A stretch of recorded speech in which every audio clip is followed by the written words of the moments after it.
Hello everybody and welcome into Ray Fisher Stadium here at the Wilpon Baseball Softball Complex on the campus of the University of Michigan for today's WCBN Sports broadcast of Michigan Baseball. I'm Austin Falco, alongside me Alex Shee, bringing you the action today for the first game of a two-game midweek set between the Indiana State Sycamores and the Michigan Wolverines, ranked 24th in the country. And Alex Shee, midweek game today. Wolverines really ready to get going and ramp up this season. Yeah, they're coming off a really pivotal weekend here against the Minnesota Golden Gophers, a team with some pretty good pitching. They fell down earlier in the series. They lost with their best pitcher on the hill, Tommy Henry. Got hit pretty hard, but they rebounded in a huge way. They had a nice seventh inning comeback with 2 outs on Saturday to win the game, and they were absolutely dominant on Sunday, winning 8-0. Vaulting them to number 1 overall now in the early Big Ten Conference season standings.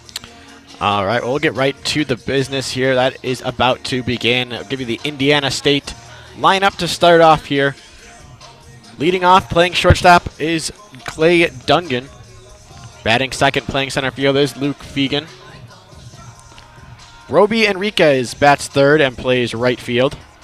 Jake Means is the third baseman and the cleanup hitter for Indiana State. The catcher is Max Wright. He bats fifth. Batting sixth, the designated hitter Romero Harris.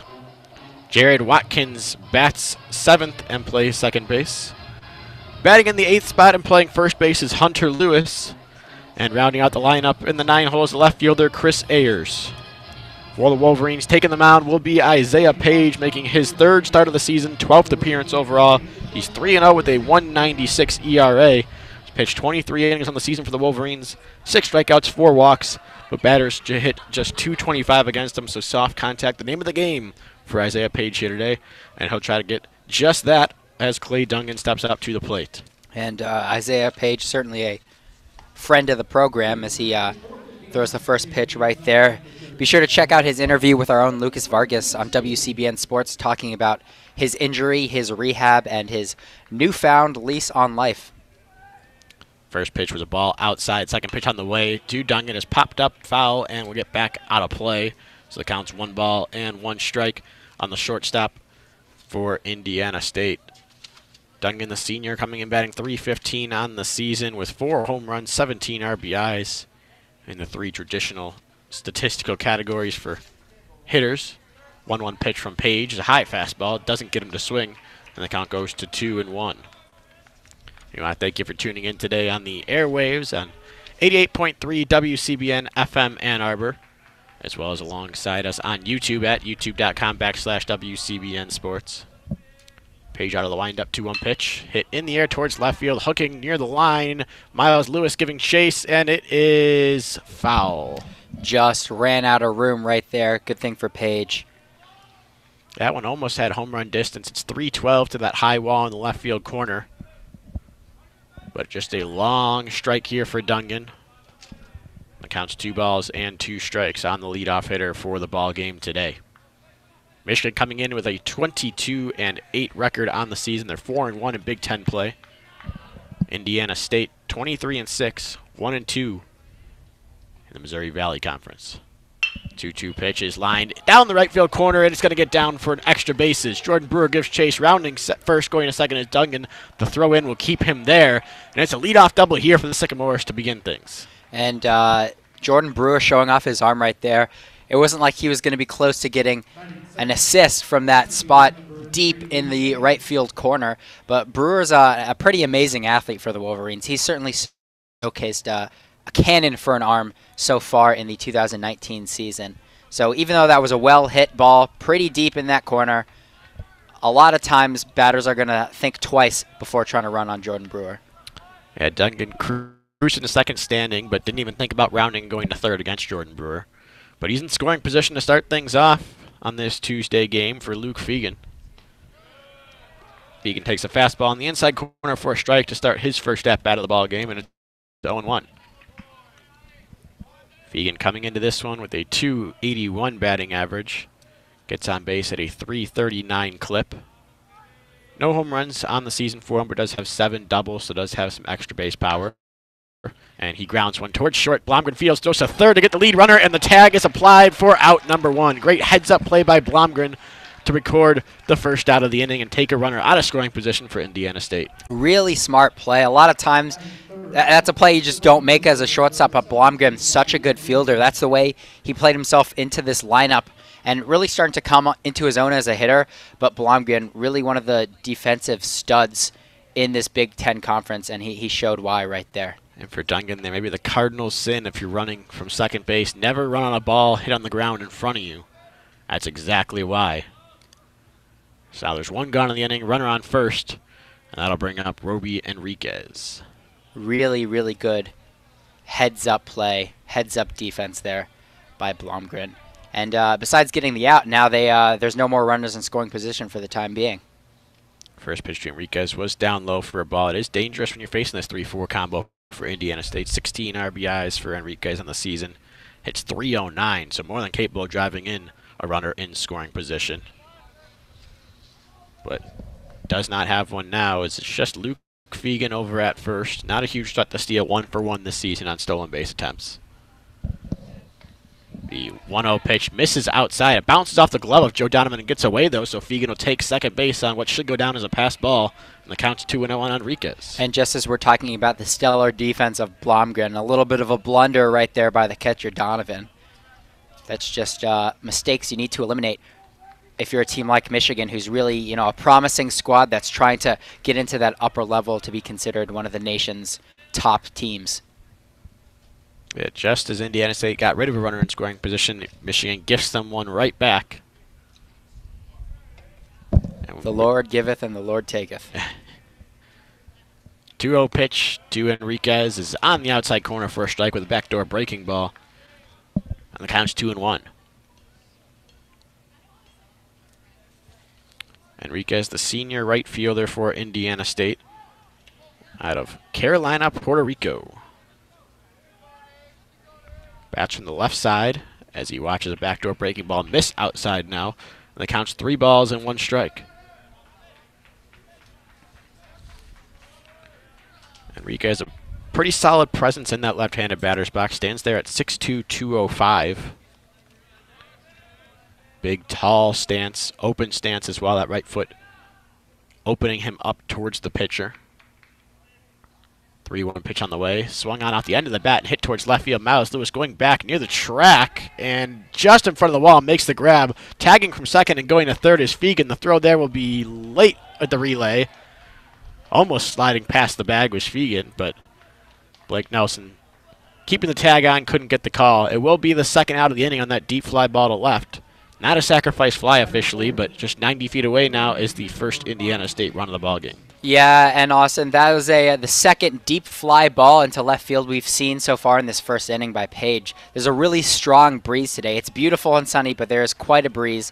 You can see the flag poles in the outfield flapping like there's no tomorrow, pointing in that direction of the left field foul pole. Bunting now on the first pitch is Jake Means. He bunts towards third base, but that one will get foul as Blake Nelson fields it and tosses it into the Michigan dugout for a strike. Trying to get the squeeze play there, and it probably would have worked had Means been able to keep that one fair. Interesting move. Trying to catch him off guard a little bit. Bunting early in the count with 2 outs. Page now is ahead of the count 0-1. He's going to look to try and put him away to erase an inning with 2 runners in scoring position. Yeah, Means the cleanup hitter, the third baseman for Indiana State. Grounds one through the right side for a base hit. Akeo Thomas was shifted over to the left, and that'll be an RBI single here for Jake Means. Indiana State hops out to an early 1-0 lead here in the top of the first. And that's a really tough blow for Isaiah Page. We got to look for him to rebound from that and bounce back, get the quick out, and end the inning. But he's started this season just so solid, boasting a 1.96 ERA, 3 wins to no losses and 11 appearances. He's been the opener of sorts for this Michigan team, one of the midweek starters who acts as normally in more of a reliever role. And had some trouble so far today, but it's just 1 out away from retiring the Sycamores and getting this vaunted Michigan offense into the batter's box. First pitch breaking ball to Max Wright reaches the outside corner for a strike. The count's 0-1 on him now. Wright, the left-handed hitting catcher for Indiana State. Takes the second pitch as well. This one misses low and away, though, and the count's 1-1. Wright bats from the left side. Throws from the right side, as catchers traditionally do. Hits .326 on the season, does Indiana State's backstop. Along with 3 home runs, 18 RBIs on the season, as well as a fastball. Catches the outside corner for a strike. The count's 1-2.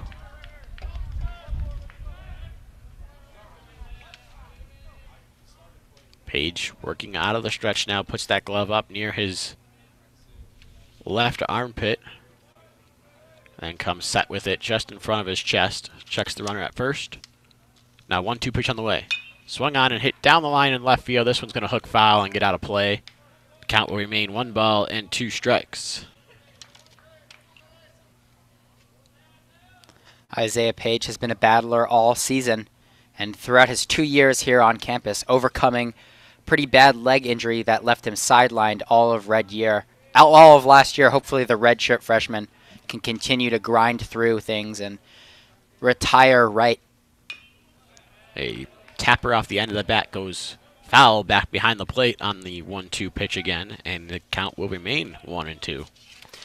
This season, Michigan has been pretty good playing some of their lesser opponents outside of the Power 5 conferences. Pretty much beating all of them so far to date. Hopefully they can keep that up in this midweek game. Another 1-2 pitch from Page is a breaking ball that bounced in the dirt. Donovan stops it behind the plate, and the count will go to 2 balls and 2 strikes. Page, not a huge strikeout guy. As I mentioned back at the top of the broadcast, 6 strikeouts in 23 innings worth of work this season. Definitely relies on contact and soft contact, ground balls, and the like to make his living. He comes set for another 2-2 pitch. Going as the runner, and this one is fouled back behind us and bouncing off the top of the press box, bouncing back into the stands now is that foul ball. The count's going to remain 2 balls, 2 strikes. That might have been about the easiest foul ball catch I've seen from a fan. That just popped right in front of him. And unfortunately, not the greatest attendance here in Ann Arbor for this Tuesday afternoon game. But boy, let me tell you, it is a beauty. Absolutely beautiful day, as you mentioned. Sun is out. It's been great for the last week or so.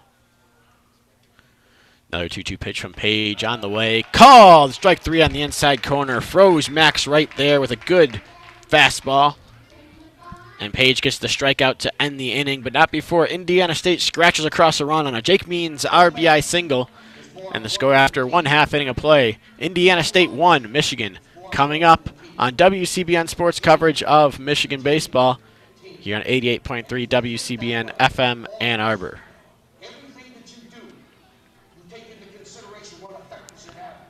And for Michigan, now they do send that, as you mentioned, vaunted offense to the plate here in the bottom of the first. Try to get that run back, if not more, and take an early lead. Make Isaiah Page's day just a little bit easier. Yeah, off the top half of the lineup for Michigan has just been pretty explosive so far, led off by Jordan Wogu, who is not having a sophomore slump. In fact, he's having quite the opposite. He's just continued to break out as a star player for the Wolverines, batting .333 on the year with a .500 slugging percentage. And to follow him up, we have Jesse Franklin, probably the top Major League Baseball prospect on this Wolverines team, just a dynamic center fielder. And then Jordan Brewer. I mean, what more can you say about him? He's been absolutely unbelievable. He's been the hitting MVP for the Wolverines this season. Yeah, team leader in a number of statistical categories, and that will be the top 3 going to the plate to begin things here for Michigan. The rest of the starting lineup looks like this. As you mentioned, Wogu, the DH, is first. Franklin's the center fielder second. And Jordan Brewer, the right fielder, is third. It'll be Miles Lewis in the cleanup spot. He's your left fielder for the Wolverines today. Batting 5th, playing third base is Blake Nelson. Over on the opposite corner of the infield is Jimmy Kerr. The first baseman bats 6th. In the 7th spot is the shortstop Jack Blomgren. Batting 8th is the backstop for the Wolverines, Joe Donovan. And the second baseman, Akeo Thomas, rounds out the lineup for the Wolverines in that 9 hole.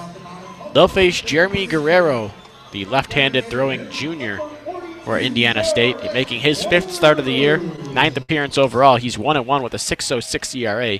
Pitched just 16 1/3 innings, but racks up the strikeouts, 21 of them on the season, compared to just 6 walks. Austin, we talked about this vaunted defense. Let's talk about the Jordan Wogu steps in there for the first pitch from Guerrero, and it misses high for a ball, 1-0. I meant to say vaunted offense, but now we should talk about defense. The Sycamores have the 5th best team ERA in all of collegiate baseball. We'll see if their back half of the rotation can keep up with the first half started. The foul ball is off the right side into the parking lot, out of play. Looked like both the catcher Wright and Jordan Wogu didn't know where that ball went at first. Tough sun really bouncing off the turf today. It's going to be imperative that the Sycamores see the ball well today and manage to play those tough hoffs off the turf. 1-1 pitch to Wogu is inside for a ball, 2-1's the count. Something that's a little bit different here at Ray Fisher. There is no dirt in the infield. It is all AstroTurf. Yeah, the entire field, all AstroTurf, warning track, mound, plate, everything. As this 2-1 pitch is hit high and deep to left field, this one's going back into the track at the wall. Gone! Jordan Wogu with a line shot that got out of here in a hurry. And it only took one batter for Michigan to even things up here in the bottom of the first. It's 1-1. That was 2 things going there for the Wolverines. One of them was Nwogu's power and also the wind. We mentioned that in the first inning. That pulled it just enough, but it was a well-hit ball. Good power for Wogu, and wow.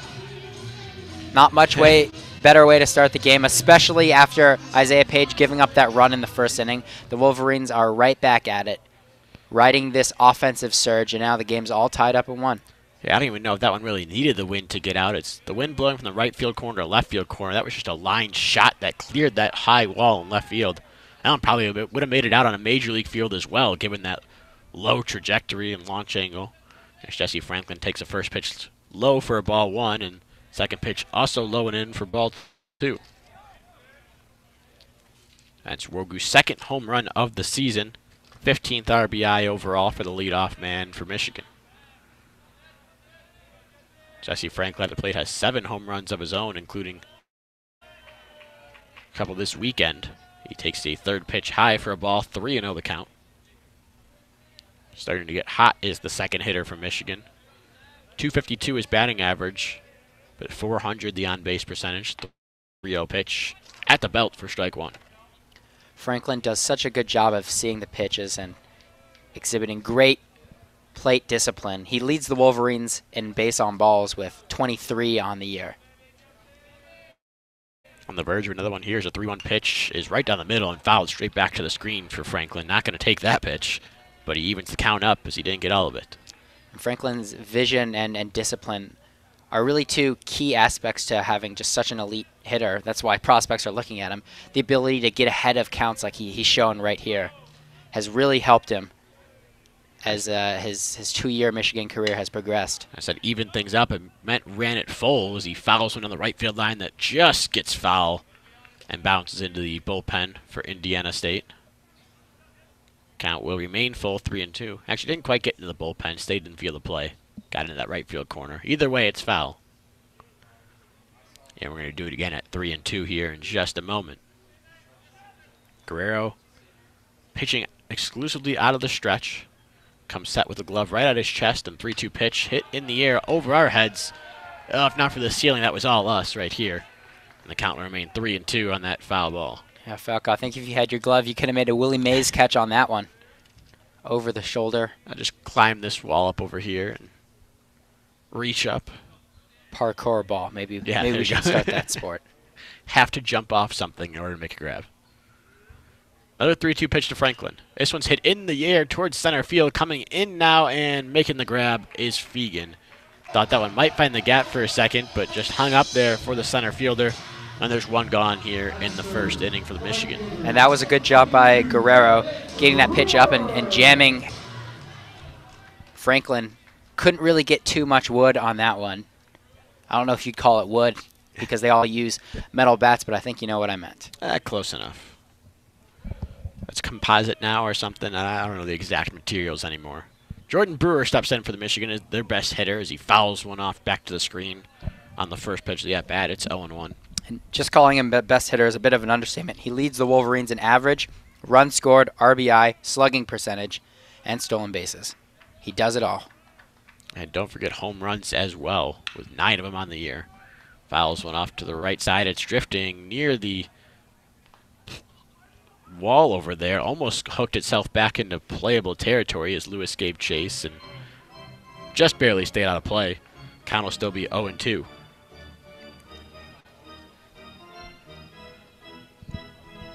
Brewer has been a fantastic success story, coming from relative obscurity just a year ago, playing in JUCO as a junior transfer to this Wolverines team, and has absolutely torn it up.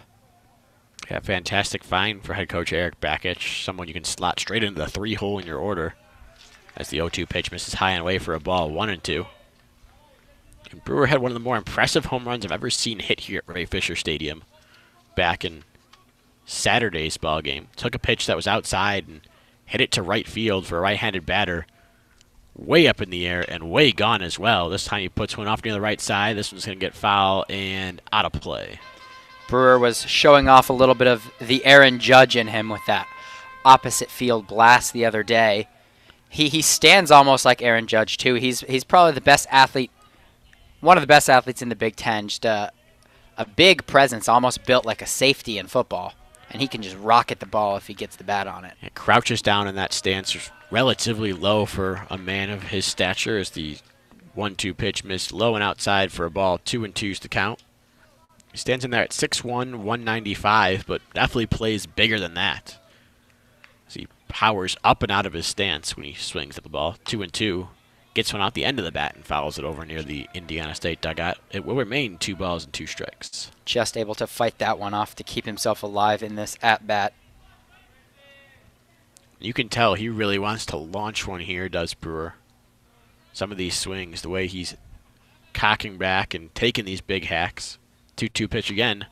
Call! Strike 3 on the inside corner. Brewer doesn't agree. He tried to back out of the way, but it'll go down as a strikeout here for Guerrero. 2 gone in the bottom of the first. And looks like he might have just caught that left side of home plate.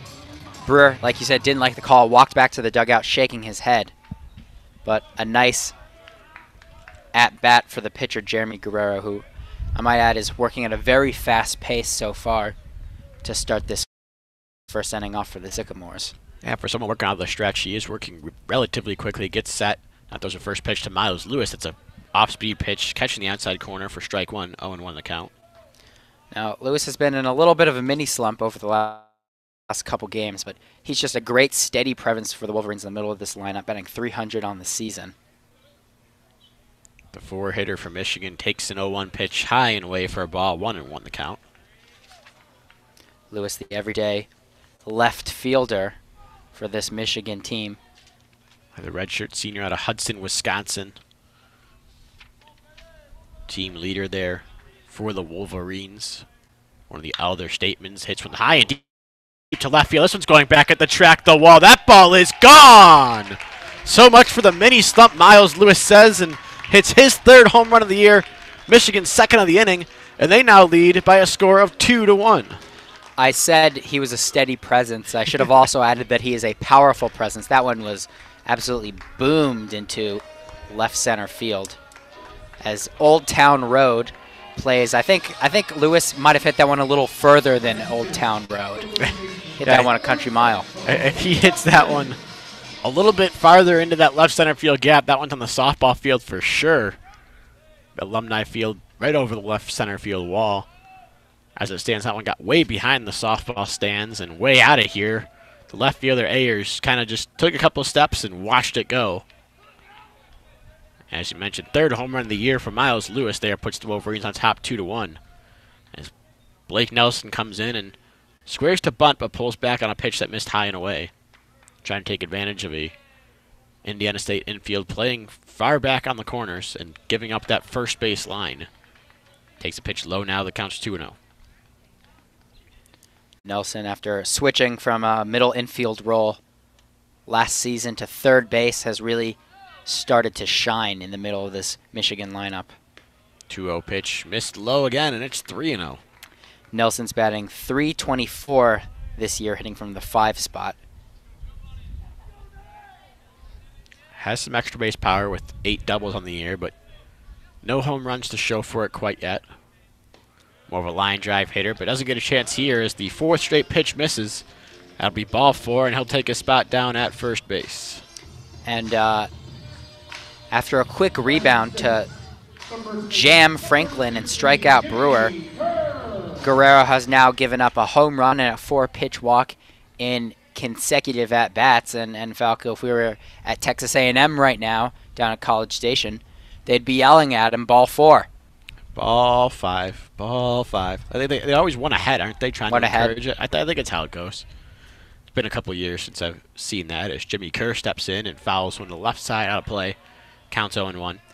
Well, Texas A&M, one of the great baseball programs and good fan cultures in college baseball. That's what Bakich is trying to do here at Michigan. The Wolverines have seen success so far in his first, I believe, 6 seasons as a Michigan Wolverines manager, making the Big Ten tournament each time. This being one of the more promising teams he's coached. Kerr grounds one over to short. It's fielded over there and thrown to first in time by Dungan. What a scoop by Lewis over there at first base to record out number 3. Yeah, but not before Michigan hits a couple long balls to not only tie the game up, but take the lead here in the bottom of the first. 2 solo home runs, Wogu and Lewis. As you mentioned, give the Wolverines a 2-1 lead. Here, after 1 inning of play, you're listening to WCBN Sports coverage of Michigan Baseball, the official student radio broadcast of Michigan Baseball, here on 88.3 WCBN FM Ann Arbor. That really was a heck of a stretch there by Hunter Lewis, the first baseman for the Indiana State Sycamores, senior first baseman. Really great stretch, and not just the extension there to get Jimmy Kerr out at first, but he had to pick that one out of the dirt, so to speak. out of the turf, out of the dirt. The dirt yeah, works. But it can be a little bit off-putting at first to play here at Ray Fisher because, like I've mentioned before, there is no dirt. It's turf. And, you know, sometimes that little bit of a difference, especially when so much of it is really good timing when you work up a rapport as a first baseman with your middle infielders. Just the tiniest little mistakes can throw you off and, you know, derail an inning. And a good job to just end things after Guerrero is starting to get a little more erratic, giving up a 4-pitch walk and a home run to Miles Lewis. So Michigan will enter the second inning up 2-1. Isaiah Page will resume things on the mound, facing the 6, 7, and 8 spots in the Indiana State order. Romero Harris, Jared Watkins, and Hunter Lewis. And I talked about Michigan playing well against some of the opponents from lesser conferences, not in the Power 5, but Indiana State really is no slouch. Ranked number 46 in the nation in terms of RPI. And as I alluded to earlier, they have a great pitching staff. A team ERA of 2.75. That's good for 5th best in NCAA baseball. Romero Harris, the designated hitter, swings and misses at a high fastball from Page to start things off here in the second. The count's 0-1. Sycamores have averaged about 6 runs a game, outscoring opponents by nearly 80. 0-1 pitch misses high for a ball. 1-1's the count. And no slouch are these Indiana State Sycamores. The impressive team coming up here to Ann Arbor for a couple midweek games. 1-1 pitch just off the inside corner for a ball. 2-1. I think after seeing that pitch, Jordan Brewer is probably shaking his head yet again. Right in about the same spot as he struck out looking just 1/2 inning ago. Working quickly now, Isaiah Page. The 2-1 pitch misses well inside this time, and it's 3-1. I mentioned 2-game series here for Michigan and Indiana State in Ann Arbor. We'll have tomorrow's call for you. Same start time, 5 p.m. Eastern. Just hit high in the air towards the left side. That'll get foul and out of play, though, off near Yost Ice Arena. And the count will go to 2-2, or rather 3-2. This is an important pitch right here for Isaiah Page to start the inning off the right way and just keep getting through at bats, keep grinding through batters. payoff pitch, line up the middle, and diving stop over near the second base bag for Archeo Thomas. Throwing on to first for the out is the second baseman for Michigan. And what a play to start things off here in the second. Well, we saw the shift backfire for Michigan in the first inning as a ball went right dead to second base, right in the middle between second and first, and Thomas was closer to the bag, but it worked right there. Thomas, a ball hit perfectly right down the middle. He was able to get right to it, make a diving stop, and throw it to first to get the out. The hitting hasn't been going as well for Thomas this season, but he's continued to show his defensive prowess. After a stellar play in the field, Jared Watkins will step up with nobody on and one gone in the inning. He swears on a bunt but pulls back on one that misses high and away. It's 1 ball and no strikes, and the second baseman for the Sycamores. Working quickly now, Page winds up and fires a 1-0 pitch high and away again. It's 2-0. That line drive almost took off the head of Isaiah Page also. It was right back up the middle. Page hit the ground.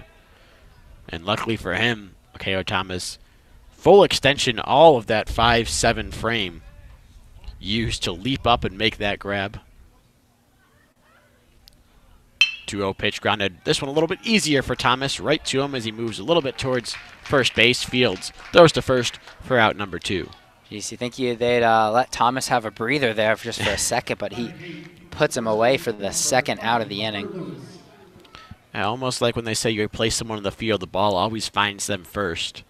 In this case, right after you make a great play, the ball is going to find Archeo Thomas right away. And Michigan is a team that's obviously built around hitting, but that middle infield combo of Thomas and Blomgren is really one of their strengths defensively, probably their biggest strength defensively as a team. First pitch here to Hunter Lewis is high with a fastball. It's 1-0 on him. Lewis, first baseman for Indiana State, comes in batting .310 on the year and just 29 at-bats. The 1-0 pitch misses low this time for a ball. It's 2-0. Lewis making his 8th start of the season for the Sycamores. Watches the 2-0 pitch, catch the outside corner for a strike, 2 balls and 1 strike. On the senior from El Segundo, California. Winding up his Page, 2-1 pitch. Hit in the air towards left field, slicing near the line and just getting foul into the corner and bouncing up out of play. Could have been extra bases, but instead it's just a long strike 2. That could sometimes be difficult as a hitter, running all the way to first, but having to go back to the batter's box to finish up this at-bat. That one just missed being fair to it was to the left of the foul line by not much over a foot there, Alston. 2-2 pitch on the way now from Page. High fastball, just too high for ball 3. Couple of Wolverines starting to jog off the field, and Thomas and Franklin. Couple of guys up the middle for Michigan. There's now a payoff pitch here on the way. Fouled back behind the plate and out of play. We'll redo things again at 3-2 in just a moment. And now is really the battle of the wills after Lewis thought he had a double. Page thought he might have had a strikeout, a foul ball, and now they will do it again as Page steps off the mound. Yeah, Michigan's alignment today defensively is Miles Lewis in left, Jesse Franklin in center, Jordan Brewer in right. There's a swing and a miss there at the breaking ball from Isaiah Page. Is going to end the inning. We'll get you the rest of the defensive lineup when Michigan takes the field back again in the third. But for now, it's a 1-2-3 inning here in the second for Isaiah Page. Good comeback inning after surrendering a run in the first. And Michigan leads Indiana State by a score of 2-1 in the middle of the second inning. You're listening to WCBN Sports broadcast of Michigan baseball here on 88.3 WCBN FM Ann Arbor. So what do you think, Falco? Old Town Road is playing yet again for the second time in the span of an inning here at Ray Fisher. Country or not country? Because you are the resident WCBN country expert. It's not country. You don't think so? And no, why? Not at all. Not even close. So what is what's going to count as country then for you? What counts as country music? I think the bass on this kind of kills the country vibe to it. Is really what it comes down to. Along with it's a little more of a rappy vibe as well, I want to say. Even with the Billy Ray remix in there? Even with the Billy Ray remix. So where do you draw the line then? Would you, on a scale of maybe, a traditional country singer to like a Sam Hunt or a Florida Georgia Line, where you putting? You think this falls within that spectrum? I think it's a little beyond the Florida Georgia Line type of spectrum or the Sam Hunt spectrum. Sam Hunt, it's a little closer to Sam Hunt, but I don't think any of the Sam Hunt songs really go that hard with the bass. The verses are almost slightly more sing-songy, though Sam Hunt's really not much of a sing-songy type of guy anyway, to begin with. As we ready to resume baseball action here in the bottom of the second inning, Jack Blomgren leads things off for Michigan, and that one misses off the plate away for ball one. And it's a tough question to really draw the line. It's almost kind of a case of when it comes up, it's kind of a case-by-case basis. 1-0 pitch is hit high in the air towards right center field, ranging over into the gap and making the grab easily is Fegan out there for out number one. And now despite that fly out right there, Blomgren really on the team for his defense. He showed that, making a great heads-up play in the first inning, but he's really started to break out offensively this season for Michigan. Batting .317, that's now probably going to be .316, but a really good presence for the Wolverines in the back half of this lineup to really add consistency and a bit of pop. Joe Donovan steps to the plate now, squares around a bunt, pulls back, but it's a strike called at the plate. 0-1 is the count now. That's Stephen Linton behind the plate today. Over on the base paths, Corey Hinga, Thomas Newport, and Michael Conlon from first to third. As Joe Donovan takes the 0-1 pitch outside for a ball, 1-1. Hey, you mentioned Jack Blomgren out there for his defense. Originally played all of last season despite really struggling at the plate just because of how good he was in the field as a freshman. This season really coming around at the plate. I'm sure we'll talk more about him later on in the game when he comes up again. As Joe Donovan fouls it off to the right side, out of play, and the count goes to 1-2. And Blomgren's a player they're really excited about here in Ann Arbor. If he can just make, almost half the improvement he's had at the plate from last season to this season, if he does that over this offseason, he could be a really special player going forward for the Maize and Blue. 1-2 pitch to Donovan, misses away for a ball, 2-2. Donovan, too, is a player that's improved a lot from last year, especially on the defensive end, although had a blunder in the first inning, but overall this season he's been solid.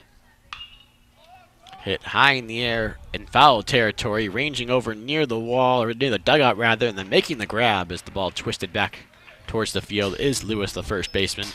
That organizes a foul pop out for out number 2 in the inning. And now K.O. Thomas will step to the plate, second baseman for Michigan in the 9-hole today for the Wolverines, and has been for most of the season when he's been in the lineup.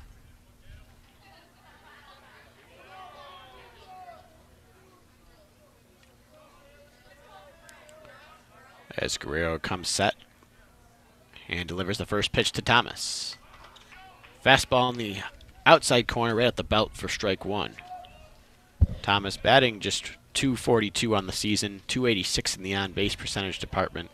A rough year offensively, but coming off of at least a Saturday game, a good 2-for-3 performance, drove in the winning run as he gets one high in the air towards left field, going back near the track at the wall, off that high wall out there and bouncing back into play is that one as Thomas goes for second and slides in safely ahead of the tag for a 2-out double.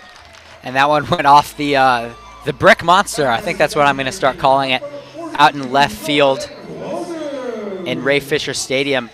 A K.O. Thomas with a really good weekend series for the Wolverines, one of the players that sparked their 7th inning comeback against the Gophers in the Saturday's action. But Thomas stays hot right there. Well-driven ball out there deep to left. And the Wolverines now have a runner in scoring position for the top of the lineup. Yeah, K.O. Thomas bounces off that brick monster in left field and turns it over to the guy that cleared that brick monster to start off Michigan's first inning, in Jordan Wogu. Wogu hits a one-hopper right to third base, bobbling but fielding over there at third is Means. He throws to first, and the throw pulls Lewis off the bag.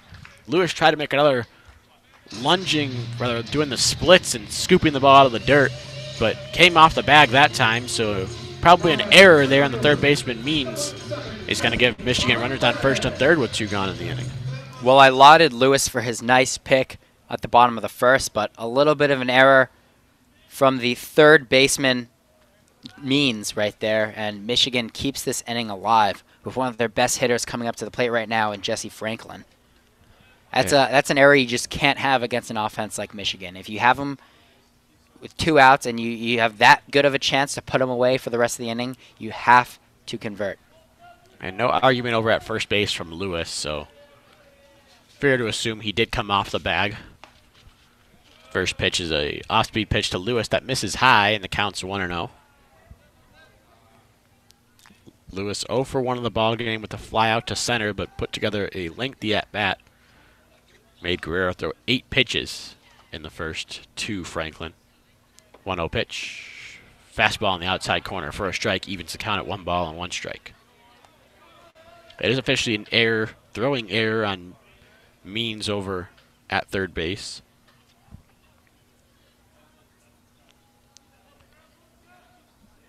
Zakeo Thomas sprinting down the line as the 1-1 pitch is delivered, but stopping about a third of the way down as Franklin takes the pitch for a strike. It's 1-2. Thomas, a really good, pesky little base runner. And while his hitting hasn't always been quite consistent this season, his moves on the base pass have certainly been a strength for him. And it's hard when you're a left-hander, even if it's not as difficult as it is for a right-hander. I mean, excuse me, it's harder for a left-hander, but Zakeo Thomas is someone you start to think in the back of your head when you're on the mound, especially when he starts running like that. It's just really difficult to deal with as a pitcher, especially with 2 outs pitching to the 2 best players on the team. Yeah, 1-2 pitch missed away for a ball. It's 2-2. And after time is called here at the plate, we'll get a 2-2 pitch.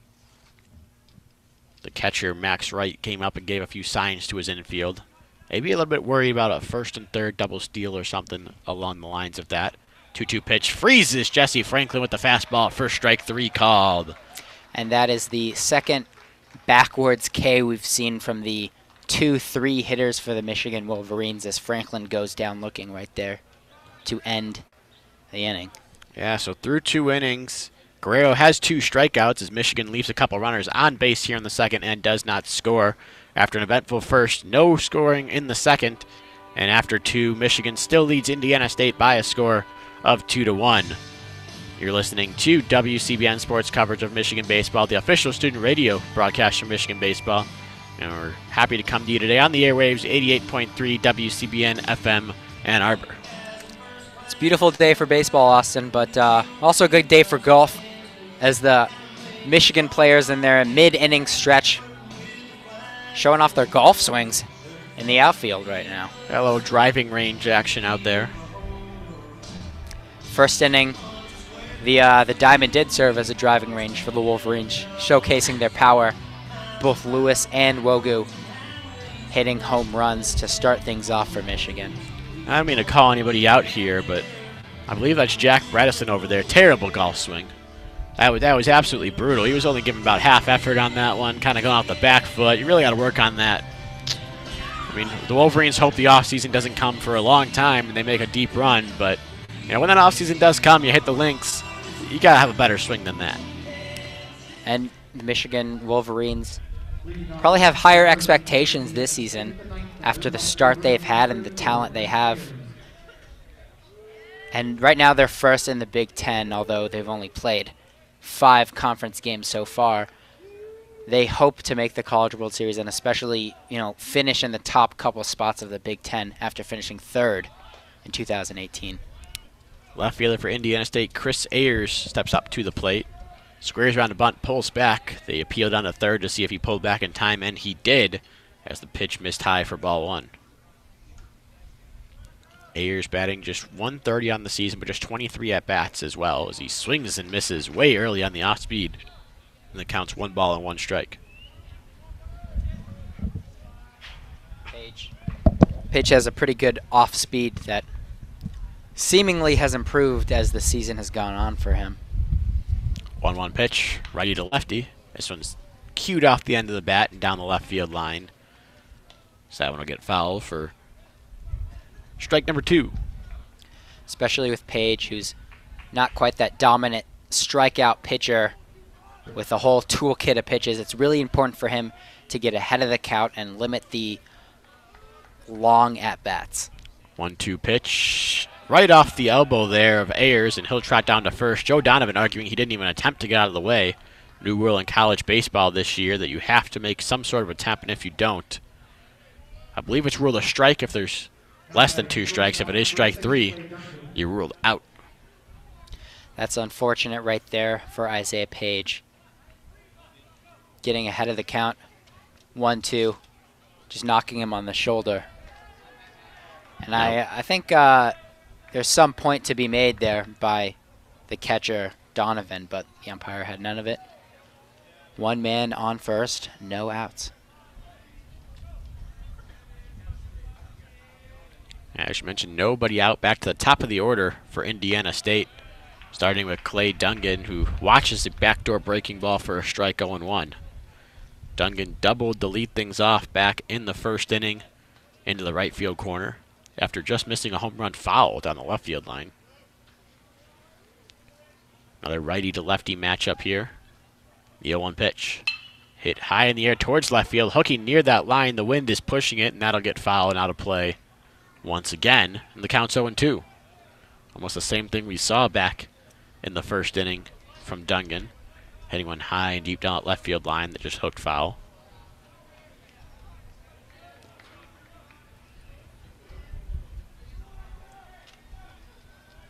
And now ahead in the count here with a chance to record his second strikeout of the game, or rather third strikeout of the game, is Page. He throws a high fastball, but too high to get Dungan to chase, and the count's 1 ball, 2 strikes.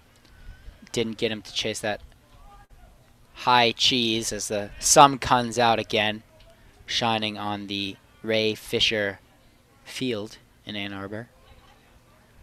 1-2 pitch on the way, runner moving. The pitch is called, the ball low. The throw down to second is not in time, and keeping the tag on was Blomgren, but staying on the bag there was Ayers. Ayers gets his second stolen base of the season, puts a runner in scoring position with a 2-2 count on Dungan. And that was a good job by Ayers to steal that base. He got a really good jump on him. Regardless of how good the throw was, Donovan didn't have too much of a chance to get the out right there. Yeah, almost going on first move there was Ayers. And that low pitch, Donovan had to come up out of the crouch, and he fired a little bit high. As the 2-2 pitch misses low now in the dirt for ball 3, and we're full. And just like that, after going down at the count 0-2, Dungan has battled back to make it a full count with no outs and a man in scoring position. Big pitch here upcoming. There's some action in the Wolverine bullpen. Isaiah Page try to work his way out of this one. Payoff pitch. Swung on and hit in the air towards center field, going back near the track in center field. There's Jesse Franklin, and he drops the ball. It bounces out of his glove with a sliding attempt. Fielding it is Miles Lewis and throwing back in. A rounding second too far on that one was Dungan, as Ayers was just reaching third base as Dungan was rounding second base. And it'll be a double here most likely for Ayers. And that was almost a highlight reel over-the-shoulder catch by Jesse Franklin in the outfield. It was almost like he heard footsteps because he did get his glove on the ball, just couldn't reel it in as he came pretty close to smashing into the wall deep in left center field. And the wind kept pushing it and pushing it and pushing it in that left center field gap. What normally would be not a routine play, but a play that's definitely much more makeable than that one for Jesse Franklin. But that will go down as Dungan's second double of the game. Runners on second and third now. Indiana State, nobody out. Chance to tie or take the lead here in the third. Page comes set righty to righty. Fires a first pitch to Fegan, who hits one fouled on the right field line. Going into foul territory with room and making the grab is Jimmy Kerr. Big first out here in the third. Yeah, you said it, huge, especially when you have, forget about the 2 runners in scoring position, no outs. When it starts with something like a hit pitch on a 1-2 count, and then letting a guy on base after you head on him 0-2, that can really start to mess with your mind as the pitcher. And it's really good for Page that he could get a nice, quick, easy out, gives him some time to reset a little bit and attack this next batter, knowing that he's already got one down. Roby Enriquez is the next batter for Indiana State, as Joe Donovan will call time and shout out to the mound to talk with his pitcher, Isaiah Page. Back in the first, Roby hit a high and deep fly ball to left field that was back on the track, had Miles Lewis almost at the wall. Ended up moving up the runner to third base on the play. If he does that again here, we'll definitely score a run and even the game up at 2 apiece. Have to imagine Enriquez definitely looking to get the ball in the air at the very least. Umpire comes to the mound trying to break him up a bit, but Backage now will make his way to the mound. Might be time for a pitching change. Donovan might have gone out just a little bit early in order to buy some extra time, and there will be a call to the pen here in the third inning. Isaiah Page goes 2 1/3 here and leaves a bit of a jam for the next pitcher coming in, but you don't expect too much more out of your Wednesday opener, I guess, for Michigan when it comes to Isaiah Page. So that will be the pitching change here in the third inning. We'll get the name and number for you in just a second. See who comes in to face Roby Enriquez with the runner on second and third. Looks like Walker Cleveland is into the game. The left-handed freshman out of Suwanee, Georgia. Cleveland comes into the game today, making his 7th appearance. He's 2-1 with a 1.46 ERA on the season. He's pitched in 12 1/3 innings thus far. Struck out 5 and walked 6 in that time frame, but opponents hit just .077 against him. Another guy for the Wolverines who really relies on the soft contact this season. He'll look to get some soft contact here and get out of a jam. And this is a big spot to trust Walker Cleveland in if you're Backage. 1-run game with 2 runners on and just 1 out. It'll be big for this freshman Walker Cleveland, true freshman, to come into the game here, get out of trouble and bail out Isaiah Page, who was pitching pretty well. A little bit of unfortunate misses for him in this inning so far, just nicking the batter on his right arm, then letting a guy on base after he was ahead of him 0-2. But Isaiah Page, even though he has runners on right now, just can't say enough good things about the kid. Really nice human being. And like I said, he's had a pretty great interview with us in the past with our own Lucas Vargas. You can check that out on WCBNsports.com. Page has been through a lot in his 2 seasons at Michigan, redshirting his freshman year due to injury, coming back and having some pretty good success so far for the Maize and Blue. Unable to try and get out of this jam, however, as Backage will go to the bullpen as the opener will now be done for the day. Yeah, the line not officially closed on Isaiah Page yet. He's responsible for both of these 2 runners on base right now. Walker Cleveland will look to make it a little bit easier for him, as the intentional walk is issued to Roby Enriquez. He takes first base. I believe that intentional walk may have been issued, I don't know if it was issued before or after Walker Cleveland came into the game, so not entirely sure who it's pinned on. But Jake Means is the batter now. He takes a first pitch strike, 0-1. 0-1 pitch from Cleveland. Misses high for a ball, 1-1.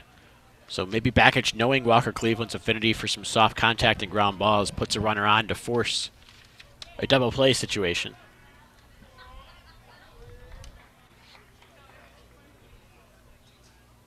I believe officially the intentional walk given to Cleveland on this one, as the 1-1 pitch is grounded towards short, or rather lined right at short. Blomgren makes the grab, looks at all the bases, see if maybe he wandered too far. Nobody did, but that's out number 2. Big out there by Cleveland and great play by Blomgren in the field. That's huge because now the bases are loaded for Michigan with 2 outs. They can make a play at any base and get out of this jam with no harm done. So 2 gone, bases loaded, lefty-lefty matchup. Max Wright stepping up to the plate. Wright went down looking in his first at-bat. That was against Isaiah Page. Now gets to face Walker Cleveland, and the breaking ball catches him right on the shoulder, and that'll be the run. Isaiah Page officially on the hook for it, and Indiana State ties this game at 2. Deja vu all over again, Falco. Looks like that pitch hit right in about the same exact spot as the pitch hit Ayers earlier in this inning. And this one, unfortunately, gives up a run for the Wolverines. That'll be attributed to Page. And there's still bases loaded with 2 outs here in the 3rd. Romero Harris, the designated hitter, stepping up with the bases loaded, 2 gone. Takes a first pitch breaking ball strike. It's dropped by Joe Donovan behind the plate, but doesn't get far enough away to score a run, and the count's 0-1. Won't count as a pass ball, but that's the 2nd time Donovan's mishandled a pitch so far in this game. I think it's worth noting also that Wright, who just took the hit by pitch to get a run in for the Sycamores, is the only non-senior in the lineup today. 0-1 pitch line towards center field. Going into the left center field gap is Frank Lonergan over his head and off to the wall. Run comes in to score. 2 runs comes in to score. Rounding third now is Wright, and he will come in to score as well. Bases clearing double for Romero Harris. Indiana State's on top 5-2. And that is absolutely monstrous for the DH of the Sycamores, driving them all in as it appeared that Michigan was about to get out of this jam. But now they trail to Indiana State by 3. 4th run given up by the Wolverines in this inning. And I think Bakich might want to change his mind there about Isaiah Page. Not entirely sure there. That one actually a little bit similar to the one that Jesse Franklin missed before, in that it kept tailing away from him again because of the wind. Really, the hit by pitches are what's killer in this inning. 2, 1 by each of the Wolverine pitchers. As this one is bunted down the right field line, and that'll get foul off the bat of Jared Watkins. It's the 2nd time in consecutive innings that the Sycamores have tried to bunt with 2 outs. Although that wasn't the best place bunt. If it stayed fair, he probably could have been tagged out easily. Yeah, bunt maybe a little bit too hard. I think he wanted to put it right down that first base line. A little bit tougher on the turf here to get your bunts to die right there on the grass, but and as you mentioned, probably would have trickled down. Kerr would be able to make the play. 0-1 pitch on the way. Fastball inside to the lefty. The count's 1-1. And don't forget, Romero Harris, who just cleared the base with that double, was also the one that hit that line drive and was robbed up the middle by Akeo Thomas back in the 2nd inning. A couple of hard hit balls for Harris. There's a reason he's the DH for Indiana State. Jared Watkins also with a ground out to Thomas, albeit more routine. He taps one down the first base line, foul. And the count's 1 ball and 2 strikes. Even though they've given up 4 runs already, it would be really good for this young pitcher to get the out right here and just get out of the inning, give your offense a chance to get your team back in the game, especially when it's one as powerful as the Wolverines. You want to keep it at least manageable here as the Indiana State lineup really showing their prowess. Got a tough task against the pitching staff of Indiana State if you're the Wolverine offense, so keep it close if you can. This one is hit a high fastball over to your third base, and dropping the ball is Blake Nelson. Grounding third, though, is the runner. Throwing home is Blomgren, and the tag got him at home. And a great job by Blomgren to stay with it. It was mishandled at third base by Nelson, but Blomgren was able to pick it up with one hand on the hop, deliver a strike to Donovan, who did just enough to reel it in, apply the tag, and get out of this inning. They gave up 4, excuse me, did the Wolverines, but good to see them get out of it for good now. Give it back to the offense. And especially in college baseball, when you play so few games, it really is important, and I mean it is in any form of baseball you'll play, but just to take it pitch by pitch, take it out by out, at bat by at bat, and to limit the damage. It's so hard to get ahead of yourself, to get into your head when you've given up some runs. But a really good job just sticking in there by the freshman Cleveland, getting the Wolverines out of this inning and handing the reins over to the offense as Jordan Brewer, the junior transfer phenom for the Wolverines, who's hitting .368 with a .684 slugging percentage, will now lead things off. Yeah, as you mentioned, 4 runs come across the score for Indiana State there in the top of the third to take the lead. It's 5-2 after 2.5 innings worth of work here in Ann Arbor. Indiana State leads Michigan. You're listening to WCBN Sports broadcast of Michigan baseball here on 88.3 WCBN FM Ann Arbor. We are the official student radio broadcast of Michigan baseball. As Jordan Brewer will step in to face Jeremy Guerrero, he promptly hits the first pitch line drive into left center field gap. That'll be at least a single. Rounding first, going to second now after a bobble in left is Jordan Brewer. He'll get in there standing in what should be a leadoff double here in the third. And I love to see that in a hitter, especially a talented hitter at that, aggressive right off the bat. Brewer smacks one into left center field to get in there for a double, hitting it right in the gap between the left fielder and the center fielder. And big for the Wolverines to try to respond here after a 4-spot put on the board by the Sycamores. Miles Lewis, who's already got a home run on the ball game today, steps up to the plate to face Guerrero. Lewis put one into left center field that cleared the wall by plenty. Squares around a bunt here and pulls back on a pitch that misses low. It's 1-0.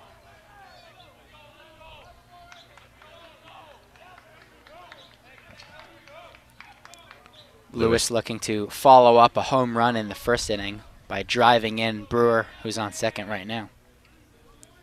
Coming set, checking the runner at second is Guerrero, now firing home with the 1-0 pitch to Miles Lewis. That misses outside, counts 2-0.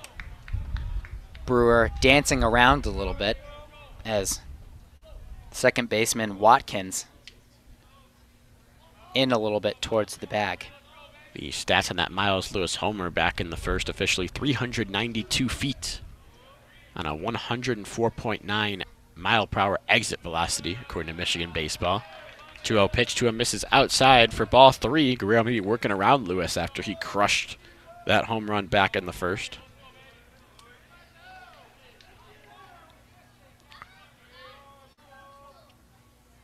The arm for Guerrero kind of lays off to the side, the throwing arm, the left arm, off to his left side. His glove off right near his right knee. Now comes set with the glove at his chest. Checks Brewer at second base before firing a 3-0 pitch well outside for ball 4. Miles Lewis will take his base on balls, and Michigan has 2 runners on to start things off in the third. Chance to rally their way back into it. Blake Nelson stepping to the plate. Nelson almost cost his team yet another run at the end of that last half inning, mishandling the chopper to third, bailed out by his teammate Blomgren. Let's see if he can make up for that miscue and smack in some runs here for the Wolverines. Good discipline by Lewis not to get too trigger happy, as Brewer can tend to be sometimes. Nelson batting .324 on the year. Slightly open stance in that right-hander batter's box for Nelson. Takes the first pitch on the outside corner for a strike 0-1. Nelson walked on 4 pitches back in his lone plate appearance so far in the first. First strike he's seen on the day from Jeremy Guerrero.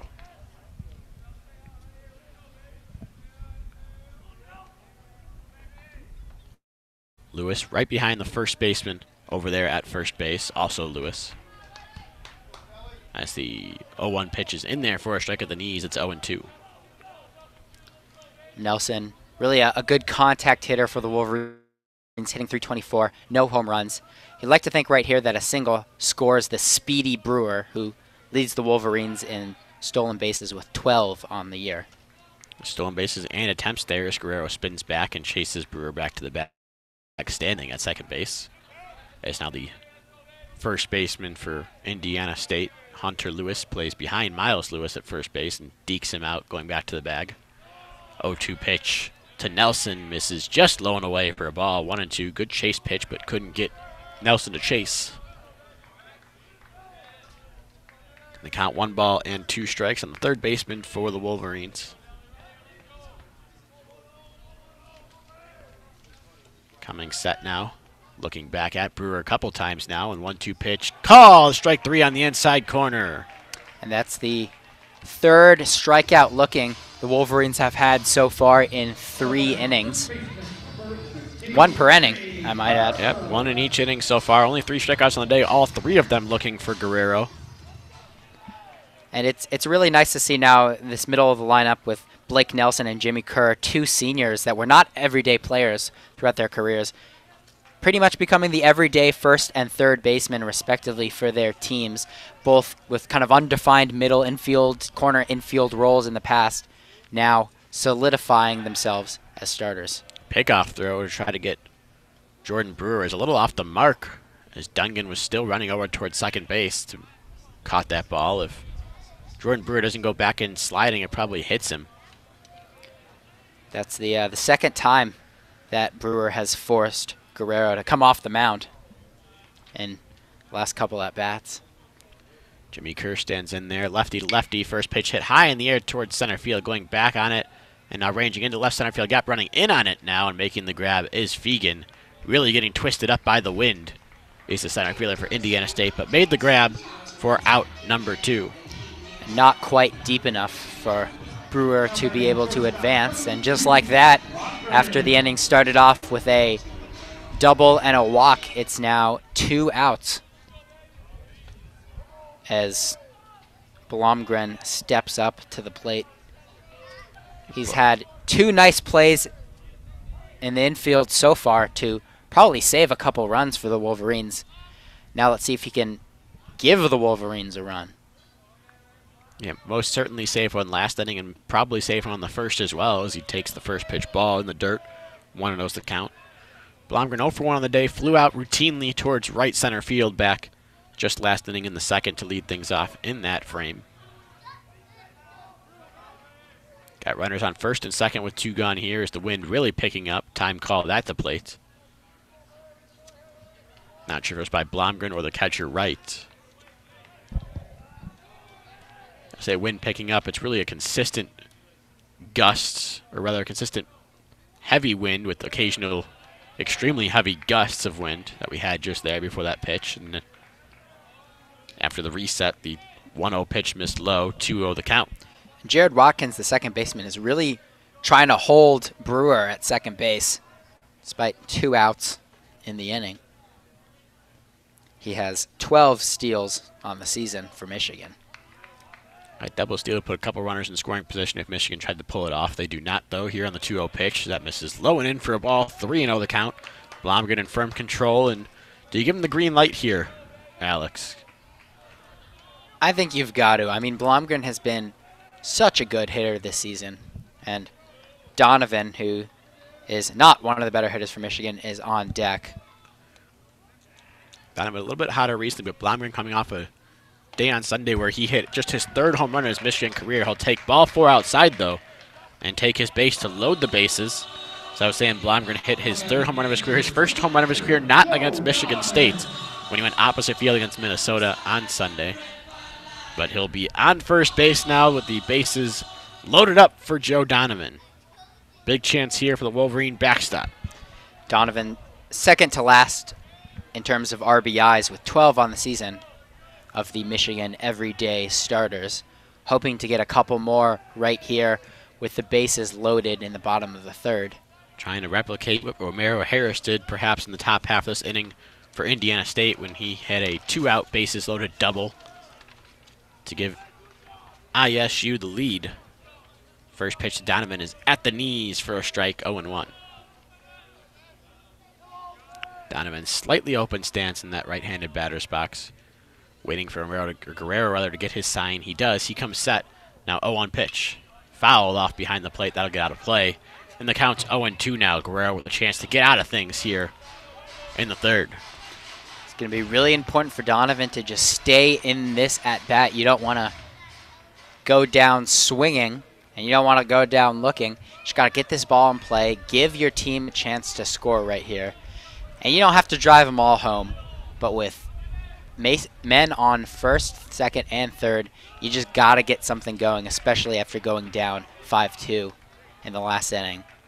Pulling your opener as well. 0-2 pitch missed outside Donovan. Sliding on his knees to grab that one was right behind the plate. And the count's 1 ball and 2 strikes.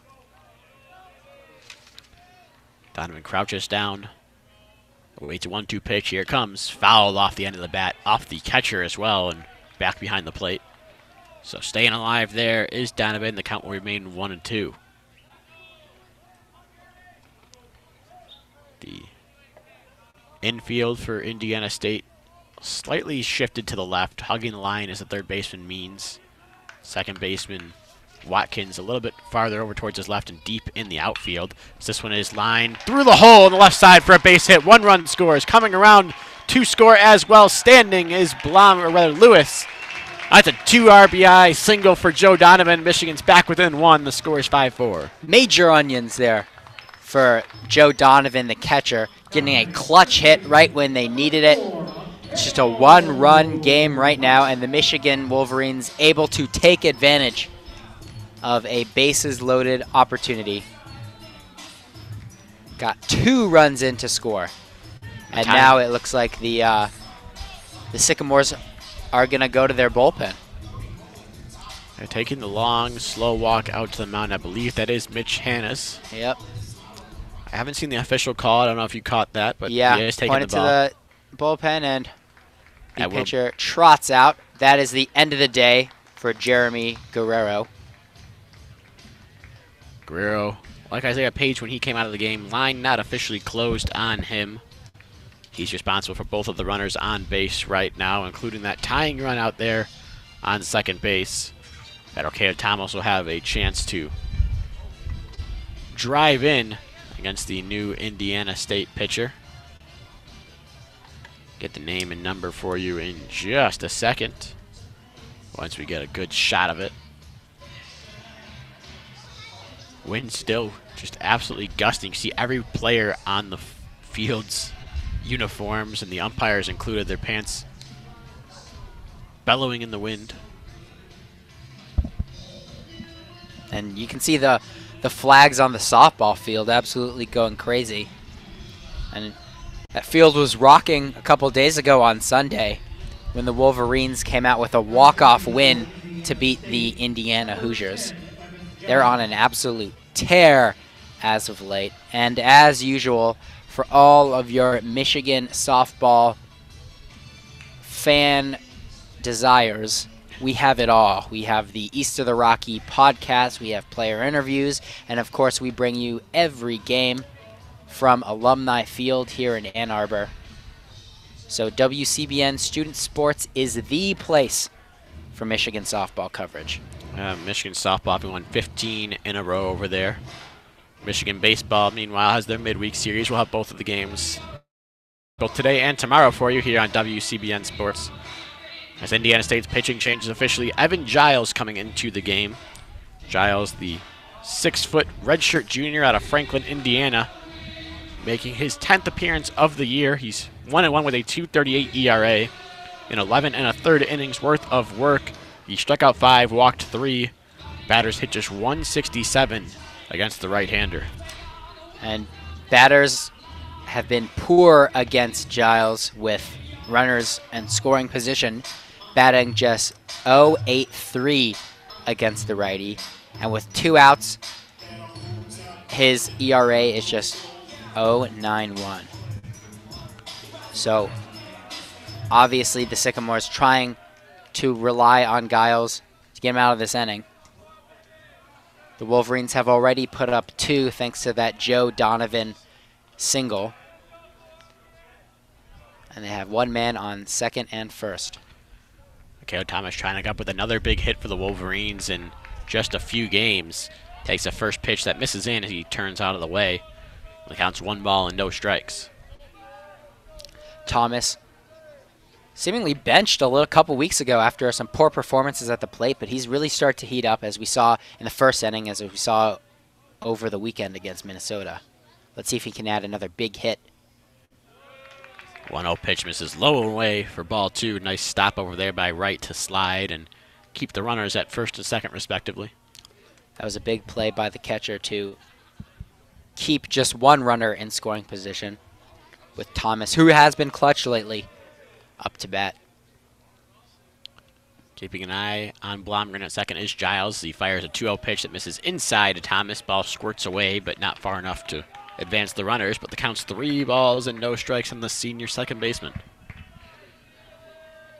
A couple of experienced players here in this matchup, Giles and Thomas. Giles comes set. 3-0 pitch. Catches the inside corner for a strike. Thomas ready to toss his bat and jog down to first, but not so fast, said home plate umpire Stephen Linton. And it's 3-1. As you mentioned, Thomas, big double in the first inning off that brick wall, the high brick wall in left field for Michigan. Trying to do some more damage with a 3-1 pitch on the outside corner this time for strike 2, and it's a full count. And he hasn't taken the bat off his shoulders this whole at-bat. Went from a 3-0 count, and now Giles has battled back to make it full with 2 outs and 2 men on in the bottom of the third. Runners will be on the move here with the full count, 2 outs in the inning. There they go, as this one is hit in the air towards the right side. Will the wind blow it back into play? It will not, as it gets out of play, and the count will remain full. A little bit of good luck for Thomas right there. It's a chance to regroup, dig back in, and again, you wanna just hit the ball hard right here, get it in play, drive these runner homes. And Thomas has done just that in the past couple games. Donovan, not the fleetest of foot, but can definitely score with a head start on a ball in a gap. The runners are moving and hit in the air towards left field, hooking near the line, and that'll get foul as well. Out of play. Looks like got a hold of the wind right there.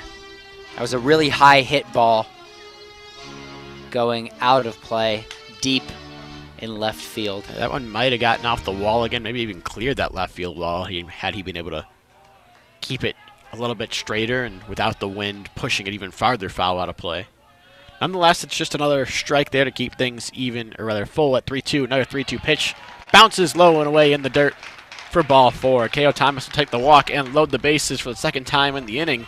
And the Wolverines are back to the top of their order as well with Jordan Wogu. And Thomas thought he could throw the bat to the dugout and jog to first a little bit earlier in the at-bat. Finally gets to go there as Giles misses on a pivotal 3-2 pitch. And now we'll face the top of the lineup with the bases juiced. 8-pitch walk worked there by K.O. Thomas. Now Jordan Wogu getting his first look at a right-hander today in Giles. Righty-righty matchup. Wogu 1 for 2 home run and also reached on an error in each of the first 2 innings. First pitch he sees here in the third is on the outside corner for a strike 0-1. Wogu with 14 RBI on the season. Up to 15 now after that solo home run in the first. Coming set now here in a big spot is Giles. A 1 pitch. Bounces in the dirt. A nice stop there by Wright. Almost trickled through his legs, but he's able to get the glove on it to keep Blomgren at third. That's the tying run. The count's 1 ball and 1 strike. Good job laying off on that pitch right there to even up the count. Early pivotal moment in the ballgame. This Michigan lineup is so tough because, you know, if this bat doesn't go well, you have you got Franklin, and then you have Brewer. I mean, it's really like a murderer's row at the top of the order for Michigan. 1-1 pitch, low and away outside for ball 2. And that looks like the same pitch that Giles missed against Thomas to send him to first base. Can't quite get Wogu to swing right there. 2-1 count. It's one thing to stay away from someone and try to stay away from their power. It's another thing to miss that far outside and not even induce a swing. 2-1 pitch on the way. Outside for ball 3. Wogu looked like he almost wanted to swing. Fired the hips through, but didn't pull the bat through the zone. And as a result, he is rewarded with a 3-1 count. Giles can't afford to lose Wogu here, 3-1. Bounces low in the dirt, not even close for ball 4, and the tying run is walked across the plate in the form of Jack Blomgren. Easiest RBI Jordan Wogu's going to have all day. Yes, and it seems like it's the same story for both teams. Load up the bases, 2 outs, and walk in a run after you pull the pitcher. The Sycamores pulled Guerrero in favor of Giles, and he walks Wogu to make it a 5-5 game. This coming after Cleveland hit a batter to give the Sycamores the lead. Jesse Franklin steps up and hits one high in the air towards right field. That one not too deep. Second base and right fielder both converging. It'll be the right fielder, Enriquez, to call off Watkins and make the grab in right field for out number 3. So Franklin flies out, but not before the Wolverines push across 3 runs. The big blow being the 2-run single by Joe Donovan. And we're all leaving up here through 3 innings, 5 runs apiece between Indiana State and Michigan. You're listening to 88.3 WCBN FM Ann Arbor and WCBN Sports, official student radio broadcast of Michigan baseball.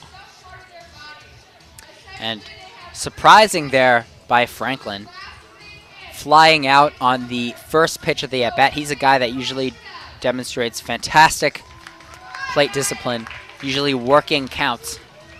And there's no stat on this, but I'm willing to bet that he's faced some of the most pitches out of any Michigan batter this season.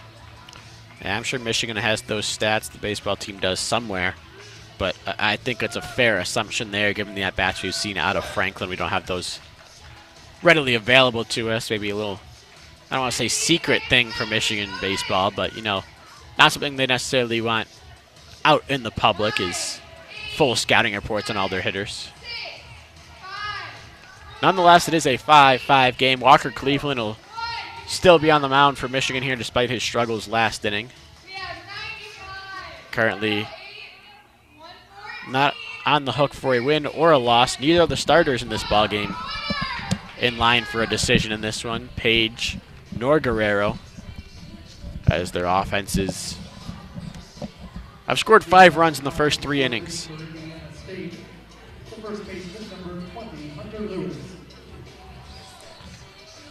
First batter for Walker Cleveland here in the 4th will be the 8th hitter in the lineup, Hunter Lewis.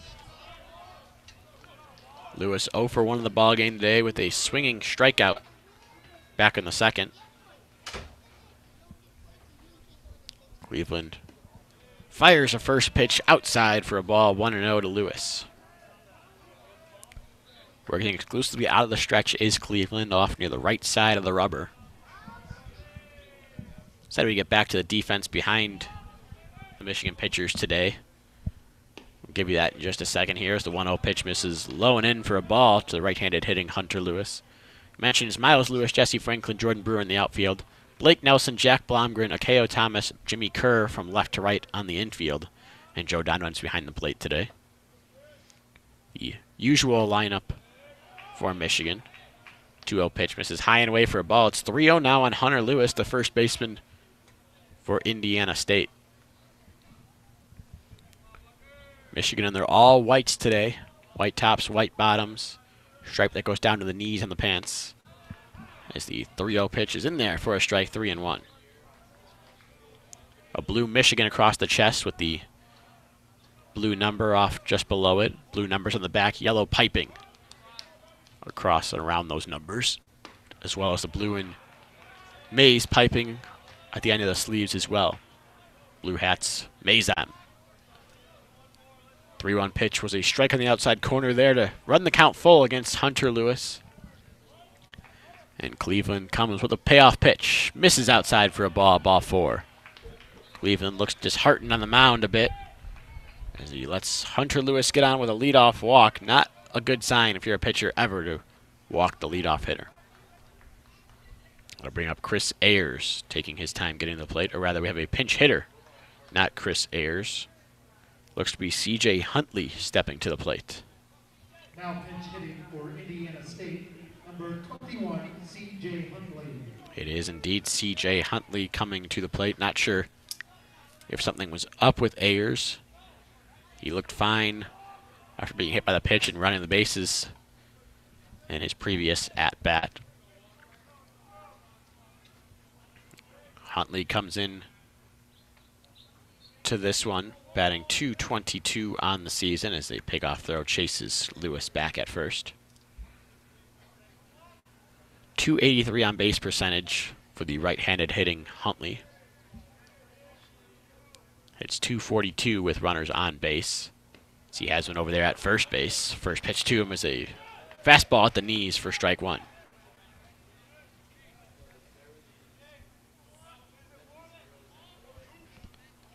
Tough to steal on the lefty Cleveland. Hunter Lewis takes a shorter lead over at first, leans back towards first as the throw goes over there and chases him back standing. Count still 0-1 on the pinch hitter Huntley. Huntley stands in that right-handed batter's box, 6'3", 215 out of Kalamazoo, Michigan, does the senior. 0-1 pitch to him is golfed out near center field, running in and trying to make a grab is Franklin. He will make the grab on the run for out number one here in the inning. Nice play. Sprinting dead in for Jesse Franklin. And one of the biggest strengths for the Michigan outfielders are their range. Franklin and Brewer both pretty fast, and especially against Minnesota, they both made very strong plays, charging in to get balls, going to the side, and that athleticism has really helped them save a lot of runs for the Michigan pitching staff. Back to the top of the order here, Clay Dungan stepping to the plate for Indiana State. Takes the first pitch low and away for a ball, 1-0. Dungan 2 for 2, 2 doubles on the day, one to the right field corner, one into the left field corner. Or rather, into left center field. 1-0 pitch to him, catches the outside corner for a strike, 1-1 the count. His first time facing a lefty today in Walker Cleveland. See if that changes his fortunes, or changes the Wolverines' fortunes against him, rather. Still not taking a big lead over there is Lewis. As the 1-1 pitch is a breaking ball that's fouled off to the left side. That'll get out of play.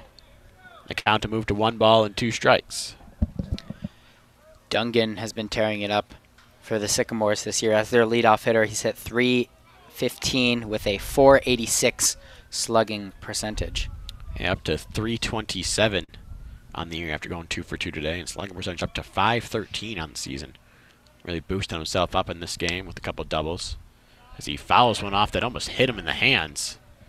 And that'll get up out of play, and count still remains 1 ball and 2 strikes. Good job by Dungan there to just fight that pitch off, get just enough of it to keep this at-bat alive. Cleveland rests that glove on his right hand, right at his hip. Now comes set, 1-2 pitch, breaking ball just a bit high. Didn't break quite enough to catch the top of the zone. The count's 2-2. Dungan, a patient hitter as well. Leads Indiana State in walks. Has more walks than strikeouts on the year. Gets on base at now a .449 clip. Extremely good hitter at the top of the order. And the breaking ball, he muscles into left field off the end of the bat for a base hit. That'll be a single past the diving Blomgren. And there's 2 runners on with 1 gone here in the 4th. Indiana State looking to retake the lead. And Blomgren just missed that one. Couldn't quite work his magic yet again for the Wolverines. As now 2 men are on for Iowa State. And it's going to be a mound meeting. Looks like Cleveland is going to talk things over with the pitching coach and Joe Donovan. Yeah, Chris Fetter makes his way out to the mound to have a couple words with his freshman Walker Cleveland. Cleveland did look very flustered after walking Hunter Lewis to lead off the inning. Didn't catch his reaction after the single as well, but maybe just trying to help the freshman gather his thoughts, help him attack the next batter, and get out of this inning unscathed. Just missed getting the second out of the inning. If only his breaking ball sponged a tiny bit more to get down in the zone. 2 men on, 1 out, as Cleveland will pitch to Luke Fegan. Lefty to righty now, squaring on the bunt, now pulling back is Fegan as he watches one miss high, well high for a ball, 1-0. No one is currently warming up in the Michigan bullpen, so for now it seems like Bakich will let his young freshman try and get out of this inning in the top of the 4th. Lewis on second, Dungan on first. Fegan at the plate, the 2-hitter in this Indiana State order. Fegan 0 for 2 today. Fielder's choice that he reached on and scored in the first and popped out in foul territory in the third. 1-0 pitch to him. Grounded towards third. Making the play on the short hop is Nelson. Throws to second for 1. Relay throw to first. In time! What a double play there going around the horn for Michigan. 5-4-3. Gets the Wolverines out of the inning and out of the jam without giving up a run. So we'll head to the bottom of the 4th. The score is still tied at 5 between the Michigan Wolverines and the Indiana State Sycamores. You're listening to WCBN Sports broadcast of Michigan baseball here on 88.3 WCBN FM Ann Arbor. Well, Blake Nelson mishandled a chopper in the 2nd inning of today's game, but he certainly made a slick throw right there, shifted in to the left a little bit, fired it into Thomas, who had just enough arm to get it to Kerr, who made the nice extension to finish off the inning for Cleveland and the Wolverines. They will head back to the dugout as the score is tied, and none other than the man, the myth, the legend, Jordan Brewer, due up for the Wolverines. Now, I mentioned a little bit about his background earlier, how he came from JUCO to the middle of the order for the Wolverines. He played 2 seasons at Lincoln Trail Community College in Robinson, Illinois. And little known fact, he was originally recruited to play football here at U of M. He was going to be accepted as a preferred walk-on to play for Coach Jim Harbaugh. However, an injury derailed his plans to play D1 football. He ended up pursuing baseball and is now right back at the place he was meant to be here in Ann Arbor. And seems like he's made the right decision right now. A stellar season so far, which might even result with him playing himself into the MLB draft. Yeah, at least got to catch some scouts' eyes with the numbers she's putting up. C.J. Huntley stays in the game for Indiana State to play left field after pinch hitting last inning. And remaining in the game to pitch is Evan Giles, whose first pitch to Jordan Brewer misses inside for ball 1. For the rest of the outfield alignment for Indiana State, in center field is Luke Fegan. Over in right field is Roby Enriquez, as the 1-0 pitch misses low and away for a ball. 2-0 is the count. Across the infield left to right, it's Jake Means. Over at shortstop, Clay Dungan, Jared Watkins, and Hunter Lewis. As the 2-0 pitch misses low for a ball to Jordan Brewer. 3-0 is the count. And back behind the plate is Max Wright for these pitchers today. 3-0 pitch misses low for ball 4. Dropping that ball was right behind the plate, or else he might have gotten the strike call at the knees. And as the Cowboy Miles Lewis comes up to the plate, it's ball 4. It's ball 5 time after the 4-pitch walk. The crowd not quite as full or raucous here today on this Tuesday midweek action as you'd see at the height of a Texas A&M game. But it's a pretty respectable crowd for this odd Tuesday 5 o'clock start time. Hard not to spend a day outside as Jordan Brewer fakes going to second base and Miles Lewis takes the first pitch strike on the inside corner. More about Brewer. He really is been a 5-tool player for the Wolverines this year. As big as his bat has been, the second he gets on base, he's a lot to deal with and is drawing a lot of attention from Indiana State so far in this game, even from second base. Taking a big lead over that first base, and a pickoff throw chases him back diving. He's in there safely. You can't think too much about Brewer on first because Miles Lewis, who's hit a home run in this game already, batting .306 with a .505 slugging percentage, is just as dangerous.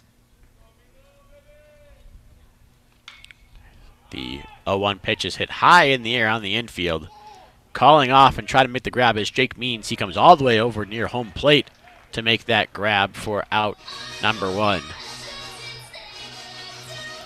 So a pop out there in foul territory brings Blake Nelson to the plate with 1 gone and 1 on here in the bottom of the 4th inning. Score tied at 5.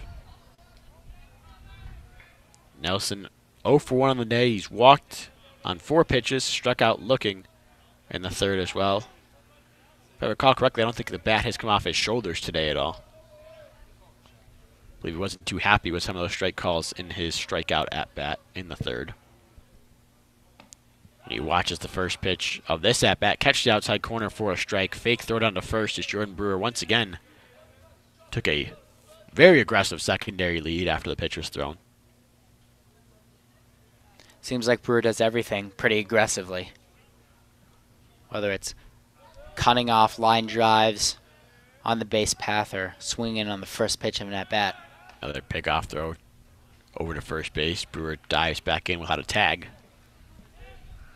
I like to add overthrowing the cutoff man as well, as Brewer has a tendency to do from time to time. Occasionally that big arm gets a little bit away from. 0-1 pitch on the way. Brewer not going. This one's grounded towards third, but foul. Just foul on that third base line. The count's going to go to 0-2 on Nelson. Surprised Jordan Brewer hasn't really taken off so far in the few pitches he's been on the bases for. He seems to be timing it up, faking it a few times. Possibly not quite getting the sign from Eric Bakich. Brewer's been stuck on that 12 stolen bases for a little while, it seems. As well as that 16 attempts. Has a big lead here, as he has for most of these pitches, and not going here on the 0-2 pitch that misses low and away for a ball, 1-2. And people starting to know just how much of a threat Jordan Brewer is in all facets of the game. Like I said, possibly playing himself into the MLB draft with the season he's having so far. Coming set now is Giles. And that was another pickoff throw over to first base. Once again, Brewer dives back in, and no tag made by Lewis, the first baseman. Jordan Brewer out, diving back so many times. Yeah. Big lead once again. 1-2 pitch on the way, not going again as it's fouled off the end of the bat of Nelson off to the right side. The count's going to remain 1-2. Brewer faking like he was going to run there on that pitch. A little bit of a hit and run, but it did go foul off Nelson's bat. And I suppose Jordan Brewer's doing his job if he's got us preoccupied with whether he's stealing or not. Yeah, he's got to be be on the mound. Exactly. Got to be in the head of Evan Giles a little bit here as well. Probably the biggest lead Jordan Brewer's had yet here on this pitch, and he might get caught leaning, just barely slides back in safely at the pickup. That throws a tiny bit lower. He's going to be out. But again, like you said, when we were focusing on him, the catcher Wright has faked a throw or pulled back to throw a bunch of times already in the past couple at bats. You've got to like that if you're in the batter's box and they're not even paying attention to you. Another pickoff throw to Brewer over to first base, and Brewer slides back in a little bit easier this time. Good workout for the right fielder. Yeah. Coming set is Giles now. 1-2 pitch on the way. Not going here as Blake Nelson hits one high in the air towards left field. This one is slicing near that out-of-play boundary and does get into the Michigan bullpen. Probably helped a bit by the wind there. Second chance now for Nelson. Hopefully he can make something out of it and advance the speedy Brewer. On deck is Jimmy Kerr, who has been hot as of late. You're talking just a couple weekends ago against Michigan State, a huge 5-for-5 game. Putting some solid contact. If he's not finding holes right now is Kerr, but the 1-2 pitch to Nelson misses low and away for a ball, 2-2. And perhaps all that work from Jordan Brewer paying dividends here at the plate in this at-bat. And this is a pivotal at-bat for the Wolverines.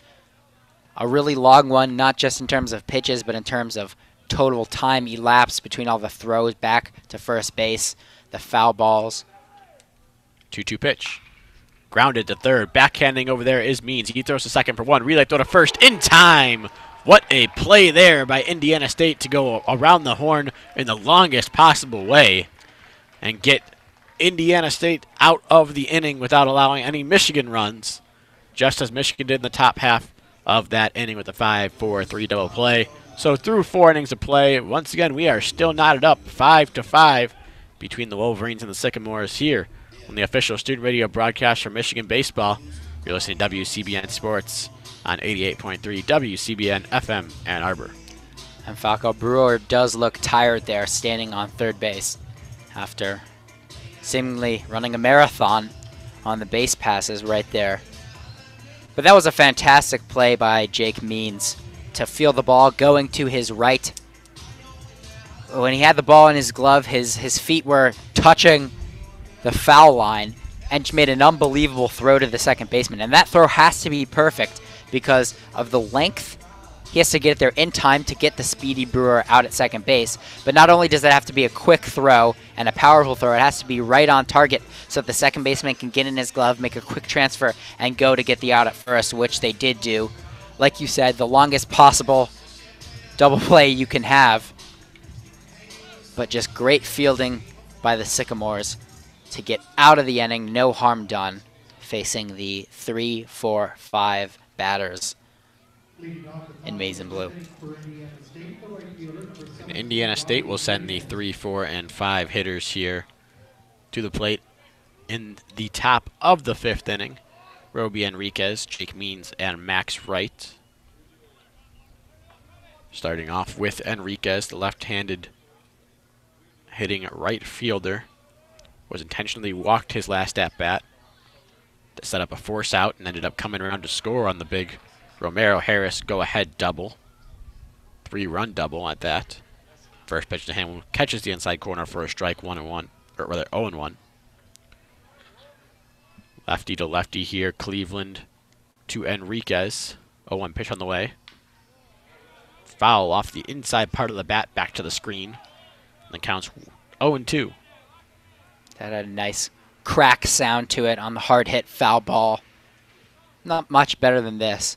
The crack of the bat, the sun shining on you, and the warm April breeze in your face. 0-2 breaking ball called. Strike 3. It caught the top of the zone for Walker Cleveland, and he gets his first strikeout of the day for the first out here in the 5th. First time the Sycamores have gone down on a backwards K today.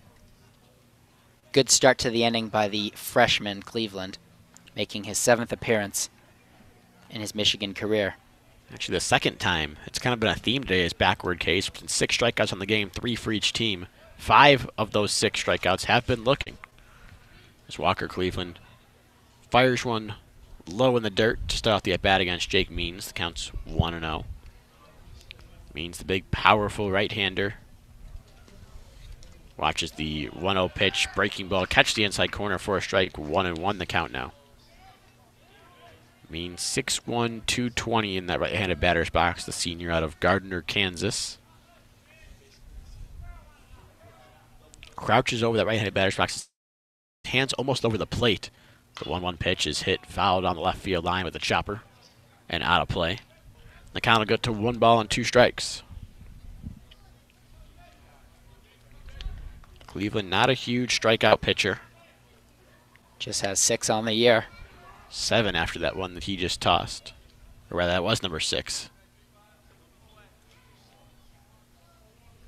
1-2 pitch. This one's hit in the air, foul to the right side. That'll get out of play into the parking lot. And the counts remains 1 ball and 2 strikes on Jake Means, the third baseman, who started off that double play to end the fourth.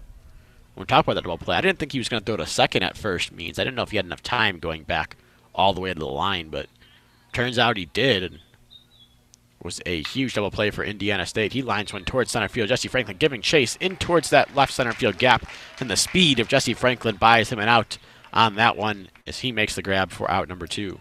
Perfectly played ball by Franklin right there. Hard hit line drive, not quite high enough to get caught by the wind, which did bite him earlier in this game, sending the ball over his head. But Franklin able to track that one down for the second out of the 5th inning.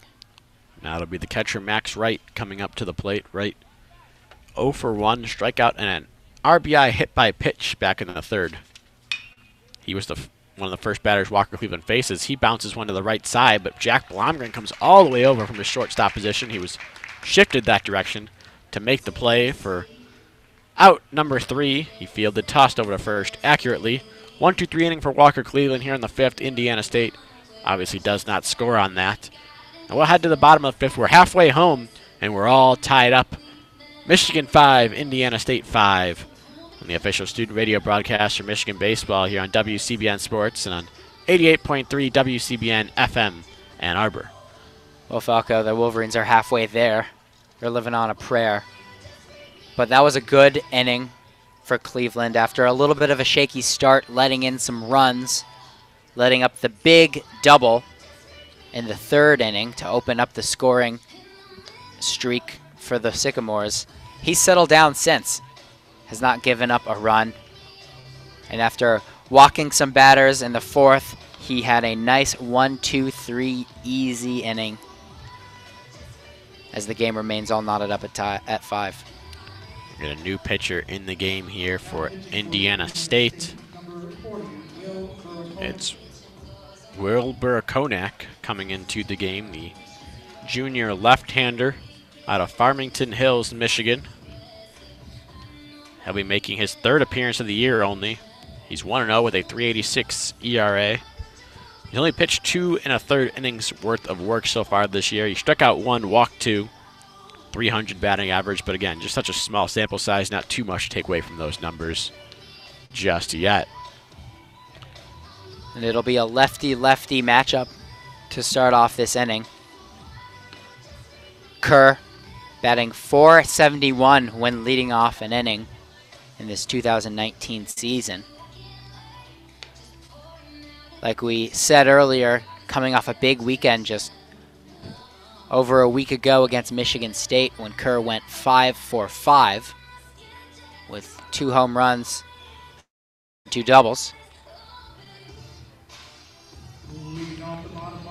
Walks up to the batter's box right now to face off against the fellow lefty.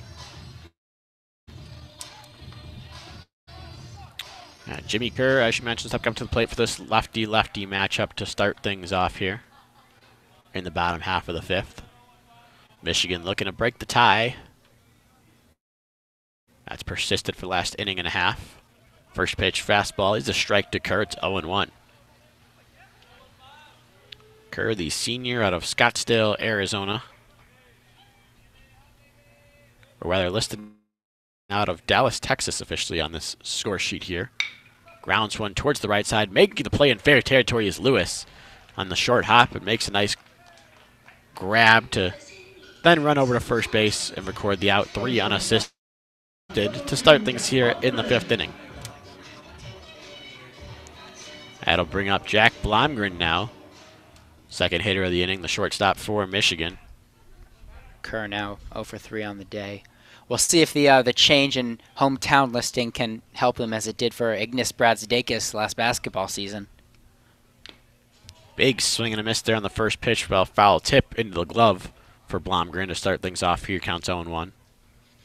And basketball season just officially wrapping up yesterday with the national champions, Virginia. Sad to see all of the madness go, but you know what that means now, Falco. It is baseball season. It is full gear baseball season. So the 0-1 pitch misses low and in for a ball, 1-1.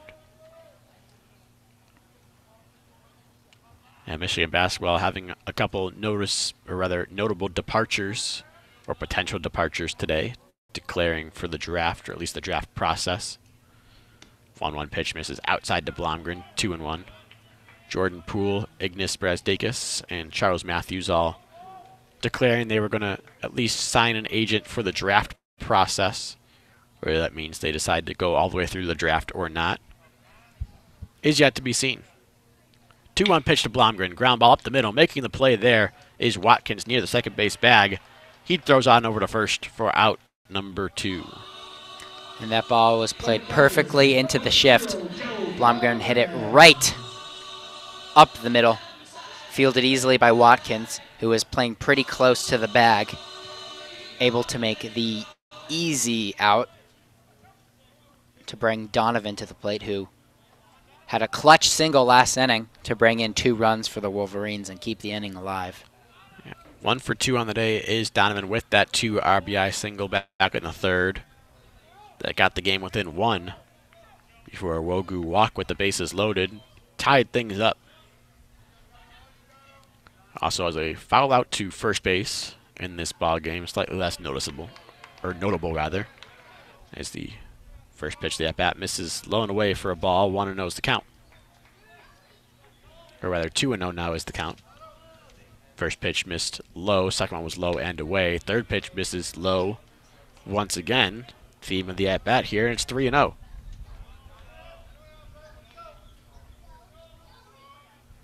Working all the way from the third base side of the rubber is Bear Konek.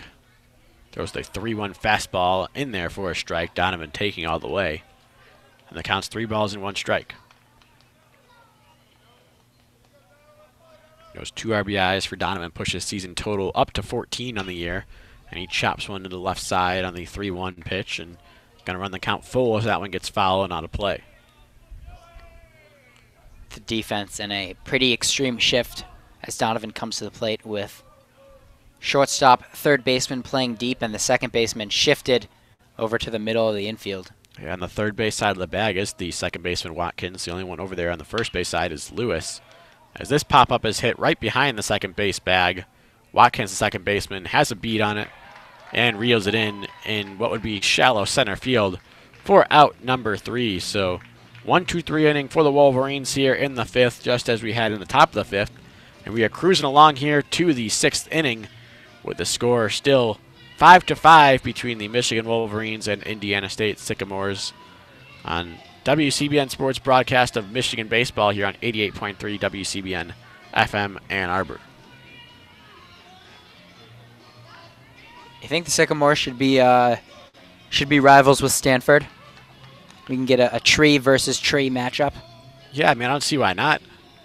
I mean, you need something going here. Hey, WrestleMania was a couple nights ago. It was indeed. I think what the nation really wants to see is a battle of the trees. The trees, yes. We want the tree from Stanford. We want the Sycamores mascot. I don't know if the Sycamores have a mascot of note. Not exactly the Indiana State expert over here. I can tell you they got a heck of a leadoff hitter when it comes to playing here on the diamond. Well, Falco, I think we should take the time right now to thank all of our listeners who are listening on the radio right now at 88.3 WCBN FM Ann Arbor. We'd like to remind you that this game will continue on our online stream. If you want to keep watching this game with us, rather listening to this game with us, you can do that on youtube.com/WCBN Sports. We'll be with you till the final out of today's game. And once again, thank you so very much for listening to us. I think we'd like to think that if you're listening along, you're essentially watching it. We're doing a good enough job bringing you all the action today here from Ray Fisher Stadium on a beautiful sunny day as the sun's now starting to set down the right field line. Walker Cleveland still in the game for Michigan. Fires a first pitch fastball strike on the outside corner to Romero Harris, who has the biggest blow of the game for either team. 3-run double back in the third inning that gave Indiana State a 3-run lead. Michigan quickly erased that in the bottom of the third, though. Swinging and a miss from Romero Harris here on that one, and the count's 0-2. Big healthy cut right there. Down Oak 2, just like that. Harris, the DH for Indiana State, 5'11", 210, redshirt senior out of Navarre, Ohio. Groundsman to the left side, down the left field line, making the play on the backhand and making a long, strong throw to first is Blake Nelson. Kerr scoops it for out number 1. And Nelson and Kerr made that play look pretty easy, but it's not. Good range show there by Blake Nelson, and fired it to first in time. Kerr with the easy peasy lemon squeezy pick at first to retire the first batter of the inning. That is one of the benefits of playing here on turf at Ray Fisher Stadium, is you know what the hops are going to be. You don't get too many crazy bounces in terms of switching directions on you. And Jared Watkins steps in, squares the bunt, pulls back as the first pitch breaking ball missed low and away. Kerr has done a good job so far at his first full season at first base. Cleveland comes set, 1-0 pitch. Fastball for a strike. Counts 1-1. Watkins 1 for 2 in the ball game today. He singled over back in the third. That was the play on which it bounced off Blake Nelson's glove. Blomgren recovered and threw out the runner trying to take home. This time he bounces over towards first. Kerr makes the play on a couple hops, and he'll take it to the bag himself for out number 2. Another instance of the quick turf helping the Wolverines out right there. Kerr got the ball quickly, able to run it over all by himself. Couple quick ground outs here in the 6th inning.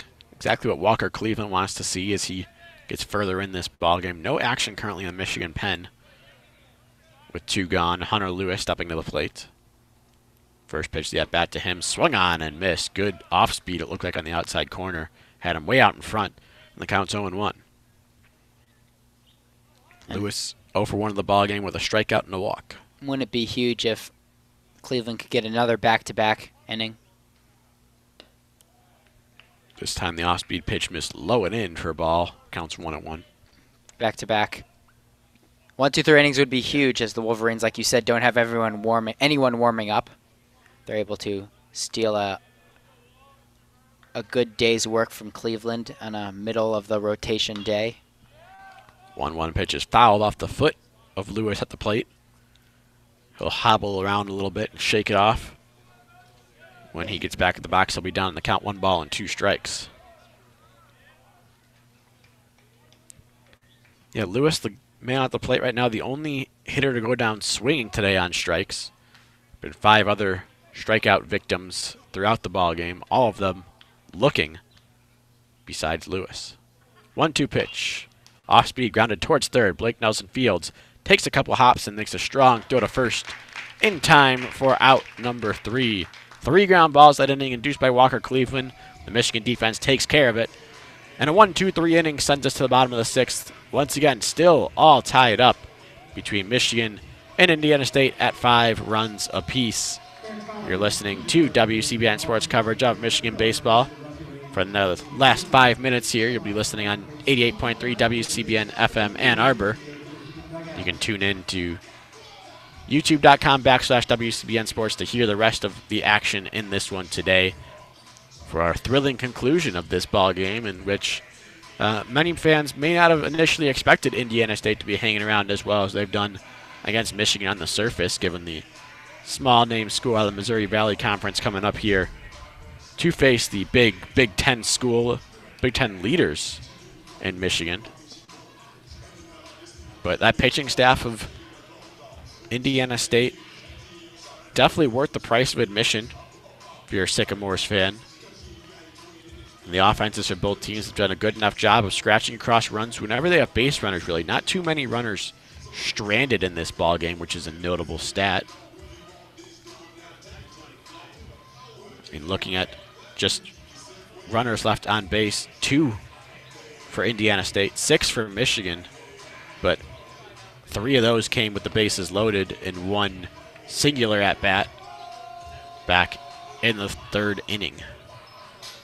And batting order is going to end up working out in the Wolverines' favor as K.O. Thomas, who has been the leadoff hitter for Michigan for the majority of his career, now in the 9th spot, will lead things off. Big thing out of the ball game today, the first batters of innings have had extraordinary success. Indiana State has had 3 of their 6 on. Michigan's had 3 of their 5 coming into this inning. And K.O. Thomas looked to keep that trend going. Takes a first pitch ball low. Counts 1-0 on him. He's batting .324 this season when leading off innings for the Maize and Blue. Watches a 1-0 fastball, catches the outside corner, and even the count up at 1 ball and 1 strike apiece.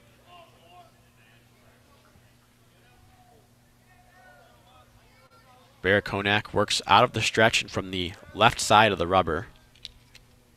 1-1 pitch to Thomas is lined into left center field. That's going to be a base hit. We'll see if Thomas tries to stretch it to a double as that one gets all the way to the wall. No, he will make his way into second base, standing with a leadoff double for the Wolverines here in the 6th, trying to break this tie. That's the guy you want to lead off an inning if it's not Wogu. But great job by Thomas. He's been hitting it really well to left center field in the past couple games. Had a nice drive there right in the gap. Made it all the way to second base standing up. You've got speed on the base right now. Speed in scoring position right now for the Wolverines. Hopefully they can have speed in space. Hashtag speed in space this football season with the new fast-paced spread offense. But offense certainly not a problem for the baseball Wolverines. Now, certainly not, as you mentioned, those on the top of the order now with a runner in scoring position, the go-ahead run in scoring position. Jordan will be at the plate, K.O. Thomas on second base. There is action down in the pen for Indiana State as we get a meeting on the mound between the catcher Wright and the pitcher Bear Konak. Could be nearing the end of the day for him. Wogu, the DH for the Wolverines. He is batting .441 with runners in scoring position. And right on cue, Mitch Hanna steps out of the dugout, looks down to the bullpen, and he'll bring in a new pitcher here to face Jordan Wogu after the leadoff double surrendered to a K.O. Thomas. That'll be the end of the day for Bear Konak. He faced 4 batters, retired 3 of them, but gave up that leadoff double here in the 6th. Indiana State will let the lefty depart and bring in a right-hander to face Wogu. We'll get the name and number for you in just a second. And as the Sycamores send their 5th pitcher, if I'm correct here, into this game, their 4th pitcher, you got to commend the job that Cleveland's doing for the Wolverines. Back-to-back 1, 2, 3 innings. And the Wolverines going with their opener relievers approach to this game for their mid-week pitching staff.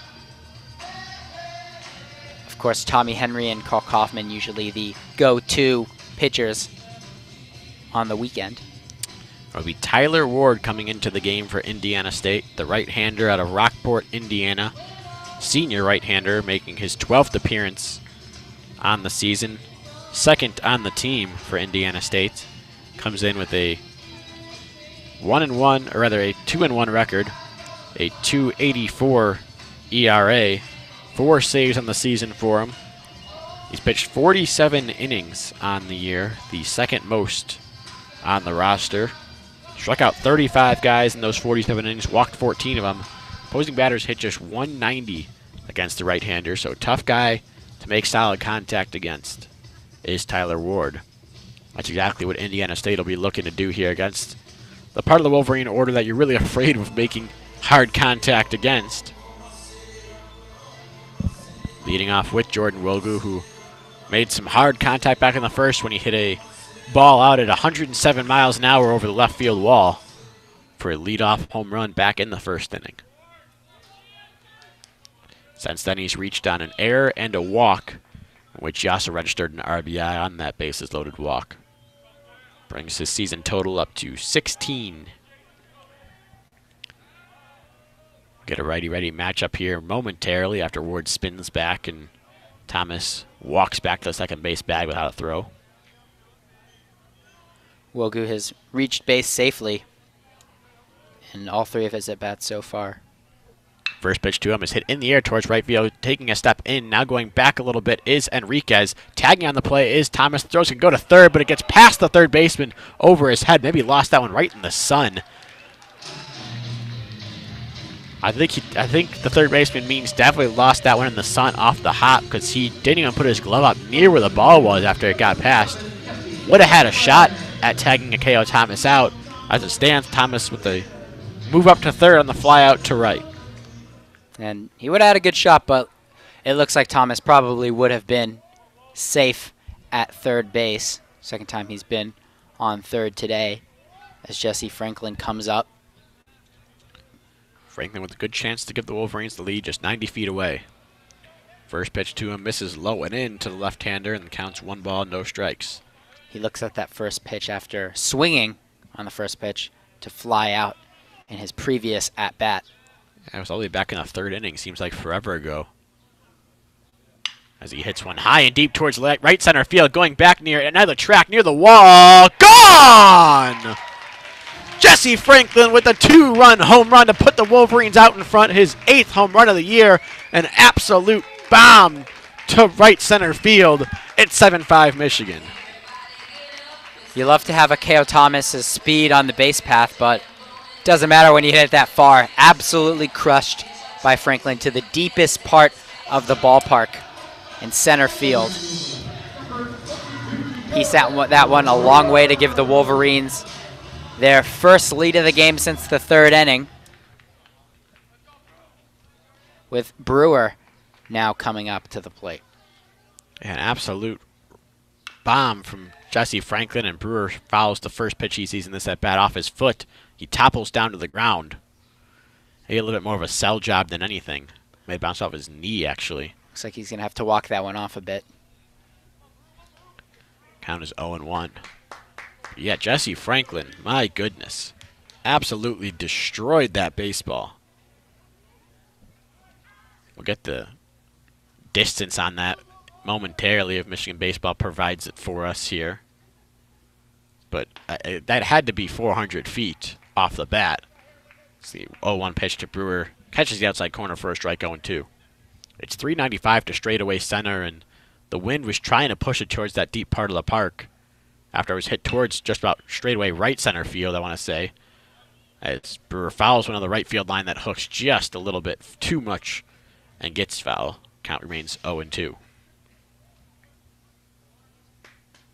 The wind kept pushing it near that 395 marker, but it had plenty of distance regardless. As Jordan Brewer fouls another one off to the right side. Count's going to remain 0-2. Officially 403 feet on that Jesse Franklin bomb. 103 miles per hour off the bat. 0-2 pitch to Brewer now. Misses low in the dirt. He was thinking about that one. Hold back at the last second. Proved to be the right move. As that ball dove down beneath the strike zone. Yeah, into Brewer the dirt. 1 for 2 today. Strikeout, double, and walk, along with a run scored on the day. Wants to do some damage of his own as he watches a 1-2 pitch miss low again. The count's 2-2. Just missed yet another backwards K. Very close there. Winding up now, 2-2 pitch. Hit high in the air. This one not too far as the center fielder Fegan will range in and make the grab on this one for out number 2. So 2 gone in the inning, nobody on for Miles Lewis, who's got himself a long ball on the day to go along with a walk and a pop out in foul territory. Brewer, the hottest hitter on the Wolverines, is the only member of the 1, 2, 3, 4 section of this lineup without a home run today.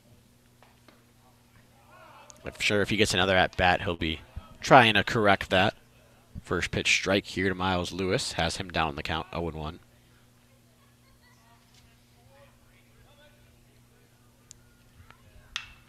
Second pitch to Lewis is fouled off to the right side. That'll get up and out of play. Counts 0-2 on the left fielder for Michigan. Lewis an RBI, a couple of runs scored on the day. His 20th RBI, his 28th and 29th runs scored.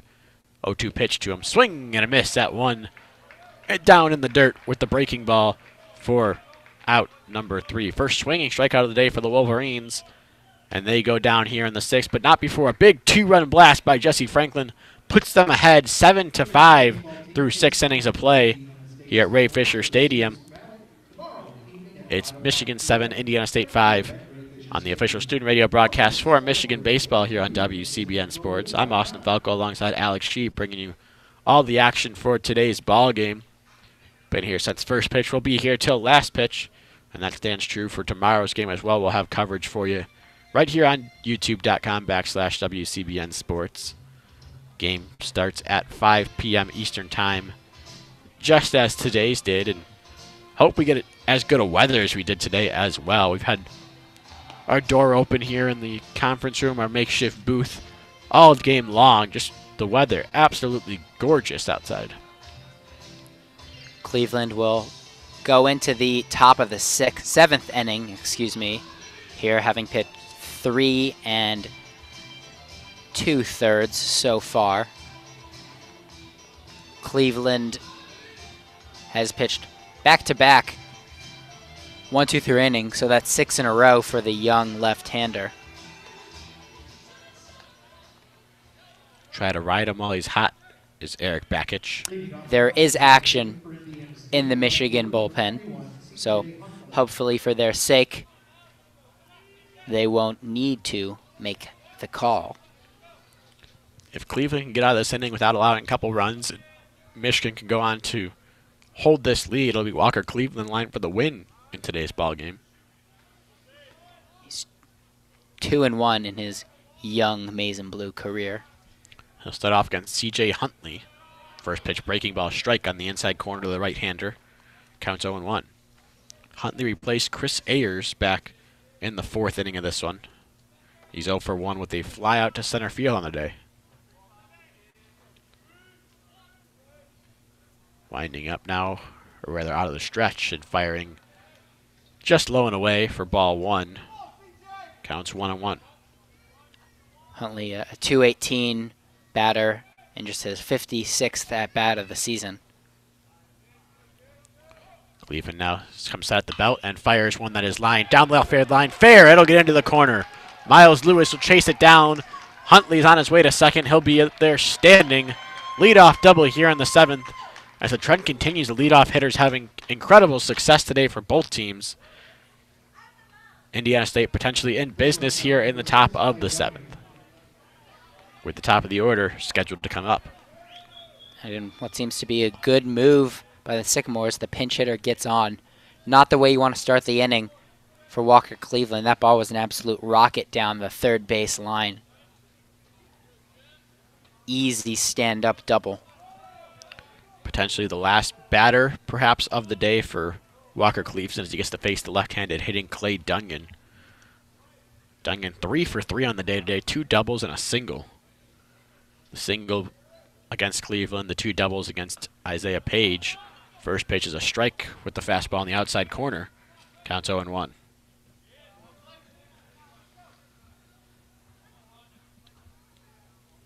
Dungan's average up to .333 on the season with his success today. He gets .277 with runners on, .323 with runners in scoring position, so certainly a threat to drive in that run at second base. 0-1 pitch to him. Tap towards first base, backhanded by Jimmy Kerr over there. He'll take it to the bag himself for out number 1 here in the 7th. Good job playing that by Jimmy Kerr. Had the awareness to take a look till third base and made the easy out at first. 1 away now.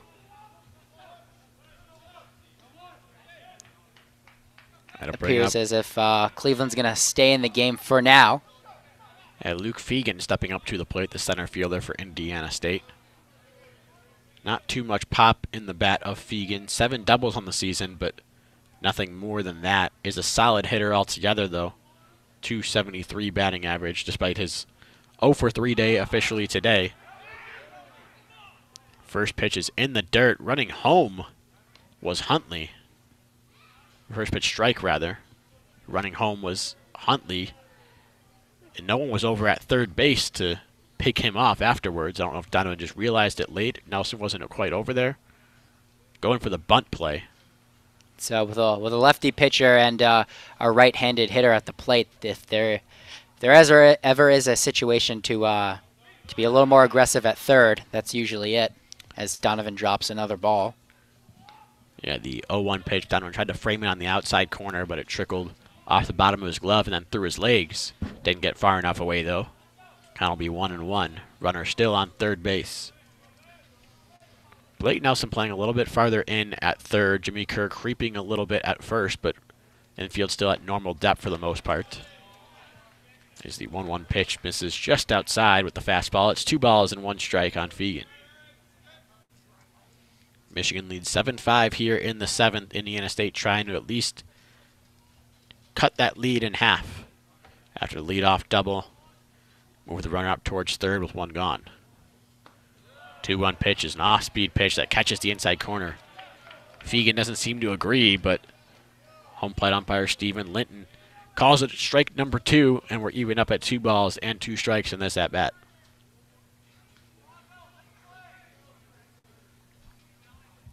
Cleveland, glove on his hip, now comes set at the belt. 2-2 pitch, call! Strike 3 with the fastball. Freezes Fegan there on the inside corner. Does Walker Cleveland. He picks up what will go down as his 2nd strikeout of the day. Second backwards strikeout for Cleveland. 6th of the game for both teams. Has been a trend this afternoon. And now Cleveland 1 out away from working himself out of this jam, but he is not going to get the chance to do it as Bakich comes to the mound. Head coach Eric Bakich making the slow walk out to the mound here. And officially makes the call to the pen. Walker Cleveland's day will be done here in the 7th inning with a runner on third, 2 gone. We'll get the 3rd Wolverine pitcher coming into the ball game today. And a little bit of a different situation for Michigan. They don't have just the 1 midweek game that they've had recently. You do have the couple midweek games. You got to try to use your pitchers efficiently. That includes today Walker Cleveland putting in plenty of work for the Wolverines. He went himself 4 1/3 innings officially before turning the ball over to Benjamin Kaiser, who will come into the game for Michigan.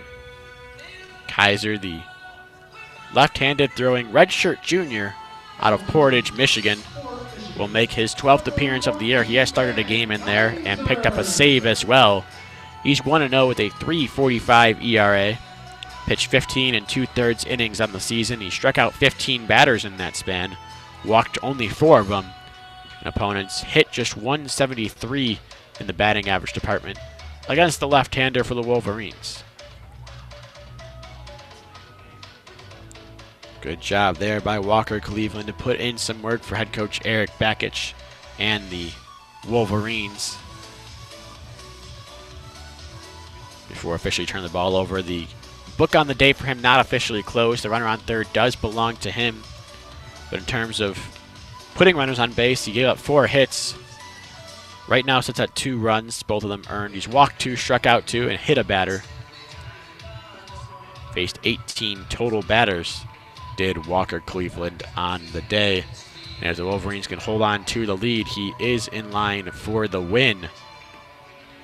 Of course, a long way away from that one yet, if we've had anything, or if there's anything about this game to be said. Each team battling back from a couple deficits. Wouldn't be surprised to see another one of those rallies here late in this one. So Benjamin Kaiser trying to work out of this jam. Runner on third, 2 gone. The redshirt junior comes set. First pitch, squaring around a bunt now is the batter Nairobi Enriquez. He bunts it down the third base line, but foul. The count's 0-1. It's now the third time with 2 outs that Indiana State has attempted to get a squeeze play in.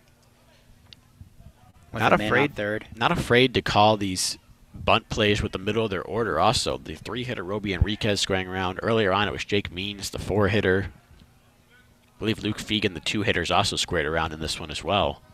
None of them have gotten down yet today for Indiana State. This is a breaking ball in the dirt that bounces off of Donovan's mask, and it's going to go into the Michigan dugout. Huntley will come across to score on what will be a wild pitch. And it's a 1-run ball game now. 7-6, Michigan still leads Indiana State. Tough break for Kaiser on the mound. Really he could very that. well do his job and get this left-handed batter out, but nevertheless, the game is now just a 1-run affair. This one's off the hands of Enriquez, right back to Kaiser. He sprints over to first base and underhands for out number 3. So I'm sure you would have wished he got that one pitch earlier, but he does get out of the inning, only allowing 1 run. So Michigan still holds on to the lead here, headed to the bottom of the 7th as we get the 7th inning stretch. Michigan leads 7-6 over Indiana State on the official student radio broadcast from Michigan Baseball here on WCBN Sports.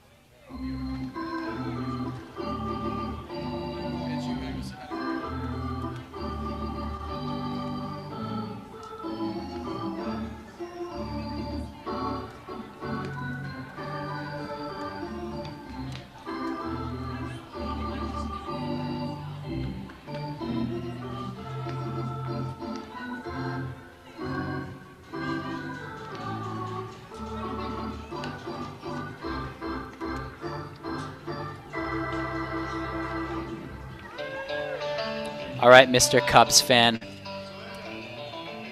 Who do you think is the best take me out to the ball game singer you've ever heard at Wrigley? That I've ever heard at Wrigley. I mean, I could take the way out and say the Harry Carey video board ones are the easy favorites. I really don't think I've been there personally for any standout singers necessarily. I know as a fan of some wrestling a little bit, CM Punk, Chicago native wrestler, sang it once, and that was a good one. Been there when a couple Cubs legends have sang before. I believe Gary Sinise once, famous for Forrest Gump, and I believe CSI, one of the CSIs. Lieutenant Dan. Seen him there live, but I don't think really anybody like stand out in my personal experience. I loved when Patty Kane and Captain Taves sang it after one of the Blackhawks' many Stanley Cup runs. Joe Quenneville, the architect of those 3 championships in Chicago, recently last night hired by the Florida Panthers to become their new bench boss. Good hire by them as Blake Nelson splits the first 2 pitches of this at-bat, 1 ball and 1 fouled for a strike. Still on the mound is Tyler Ward for Indiana State. 1-1 pitch to Nelson, misses outside for a ball, 2-1. Yeah, I hold no ill will towards Joe Quenneville, obviously, as a Blackhawks fan. He did so much for the team and for the organization. I mean, when you win 3 Stanley Cups, you can't complain. See, 2-1 pitch is a strike to Nelson looking. Counts 2-2. See if he can work some magic there with the Florida Panthers. A little bit of a tougher task, I'd say.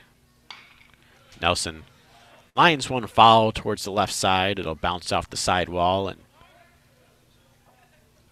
be fielded over there by the third baseman,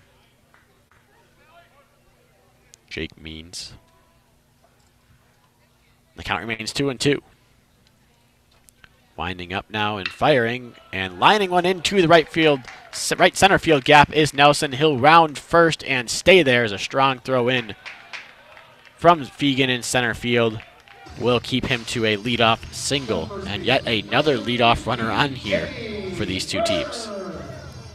good way to reach first for Blake Nelson. He's done that a lot this year.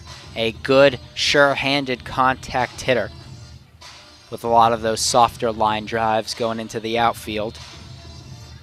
And that brings up Jimmy Kerr, who is 0 for 3 today, but will look to change that here in the bottom of the 7th. Not going on the pitch, but faking it was Nelson at first, and Jimmy Kerr takes the first pitch strike at the knees. Counts 0-1 on him. Yeah, Kerr ground out to short, fly out to center, on a ground out to first so far in this game. He's hitting all fields, just not finding holes right now. His pickoff throw chases Nelson back with a dive. No tag made.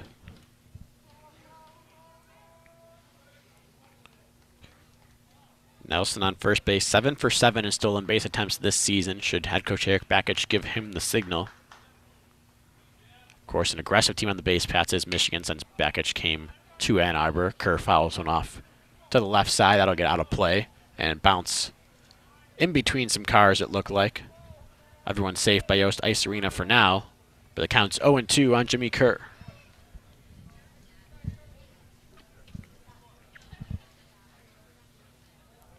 Kerr waggles that bat a little bit and now puts it over his left shoulder. The left-handed hitter swings and misses at a breaking ball low and away for out number 3, or rather out number 1, strike number 3. With 1 out, 1 gone, that'll bring up Jack Blomgren now, the shortstop for the Wolverines. 0 for 2 with a walk and a run scored in the ball game today. He's bookended that walk with a fly out to center and a ground out to second. Has the sophomore right-hander. Big hole on the right side of the infield with Watkins playing almost directly behind the second base bag against Blomgren. Pickoff throw chases Nelson back standing. Meanwhile, Dungan somewhere between playing deep at short and double play depth as a shortstop. Jake Means playing off near the line at third. Going on the pitch now is Nelson. This one is grounded up the middle. Diving play by the shortstop Dungan, but can't get the ball out of his glove in time to make any sort of throw. So that'll be a single up the middle for Blomgren. And there's runners on first and second with 1 gone. That worked out perfectly for Michigan. A play, it's going to go down as an infield single. A good play by Clay Dungan, the shortstop, just to even get there.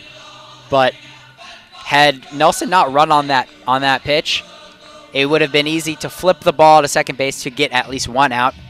But didn't happen, so now the Wolverines have a man in scoring position with just 1 out after Joe Donovan steps up to the plate with the best walk-up song on the team. Donovan with the little Queen, Fat Bottom Girls. As he walks up, fouls the first pitch off to the right side, out of play. Counts 0-1 on the Wolverine catcher. 1 for 3 on the day with a big 2 RBI single back in the 3rd inning. You know, there's no stats, backing up this this claim here, but I think having a good walk-up song makes a big difference. 0-1 pitch with both runners moving on the hit and run as Donovan will ground out towards third, but the throw home now as Blake Nelson rounded third on the ground out is in time to tag him out for the double play. A lot going on there. Donovan, or rather Nelson, was just about behind the charging third baseman Means as he charged, made the throw to first to retire Donovan on the chopper. On the throw immediately home from Lewis, the first baseman, beat Nelson there by about a step and a half. And the tag was applied in time before Nelson could get his hand around.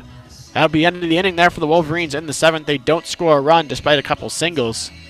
And we'll head to the 8th inning with Michigan having a 1-run lead over Indiana State. The score 7-6 on the official student radio broadcast from Michigan Baseball here on WCBN Sports.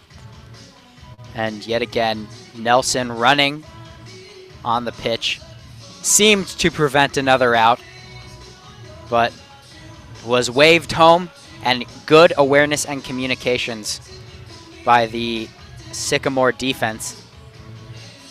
An alert throw by the first baseman, Lewis Hunter, to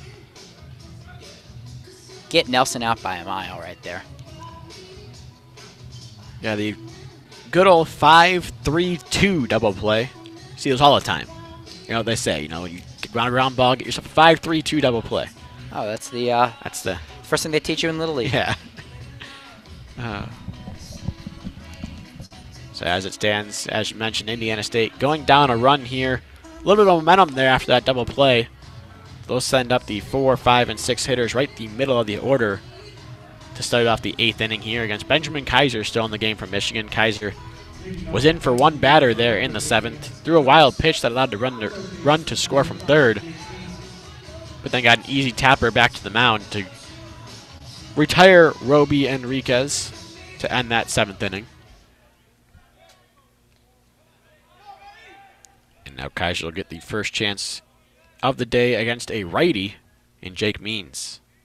The third baseman who started that double play to end last inning takes a first pitch fastball outside for a ball, 1-0.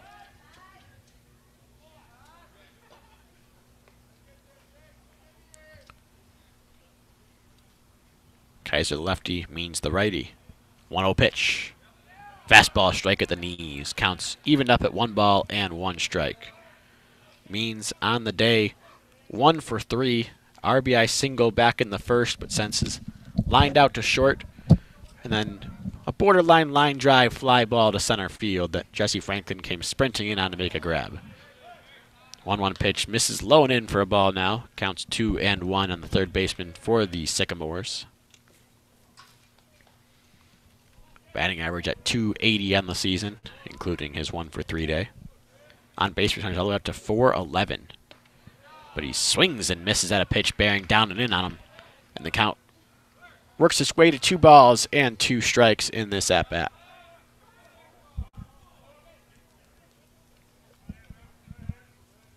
We'll see if the trend of leadoff runners reaching more often than not continues here. And the 2-2 pitch from Kaiser. Base one is bounced high in the air towards the left side. Blake Nelson makes the play, throws to first, but well wild. Had to make a quick throw as that one was chopped high in the air by Means. That should probably go down as an infield single to start things given the high chopper. And they won't penalize Blake Nelson over there at third for rushing that throw. Yeah, that was a difficult play by Nelson, as they are going to call that an infield hit. But an even harder play for Kerr, who would have had to reach around the base runner, running full speed at him. Just reach through him, I guess. Yeah, I mean, Superman could have made that play. Yeah. But, or Elastigirl. But yeah, there you go. 1 man on to start the game. And yet again, the leadoff batter making his way to the first base for the Sycamores. Leadoff single, tying run on first base. Elastigirl would be a great first baseman now that you say that.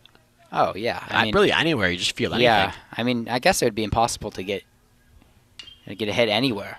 I mean, the speed of the exit velocity on any of your balls, you know, it'd have to be a line drive, low hit. I think we found the perfect baseball recruit. I think we did. Eric Backus got to get on that, I guess. I don't know if she has any eligibility left, though. And maybe not. As Max Wright fouls the first pitch he sees back to the screen. Lefty against lefty, squaring around. A bunt now is right, but this one misses high and in. It bounces off of Joe Donovan's chest protector and gets away, so moving up to second on the play will be the tying run in Means. Donovan not having his greatest day behind the plate defensively by any means. Not at all. Really struggling to catch the ball today, just period. A few balls dropping out of the glove. That one there bouncing right off the chest protector on what should have been just a routine ball. Instead now puts a tying run in scoring position for Wright in a 1-1 count. Kaiser's foot is off the mound here, so Donovan will continue giving signs to the infield exactly how they want to play any sort of bunt in this situation. I guess Nelson stays home at third based on his positioning now, and the left-hander Kaiser that would fall off towards that side of the mound. Wright not bunting on the play, grounds one through the left side for a base hit.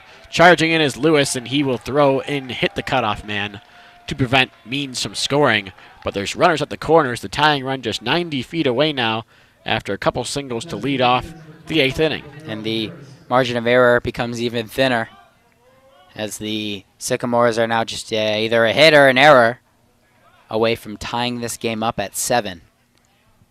Even a sacrifice fly will do, and it's the man of the day for Indiana State so far, Romero Harris, stepping to the plate. Harris, 3 hard-hit balls, 1 a stellar play on the ground out by Akeo Thomas, 1 a 3-run double, the biggest blow by either team today, and then 1 a hard-hit ground out to third. The designated hitter for Indiana State steps in. The first pitch he sees is fouled off to the left side. Near the Wolverine dugout, counts 0-1.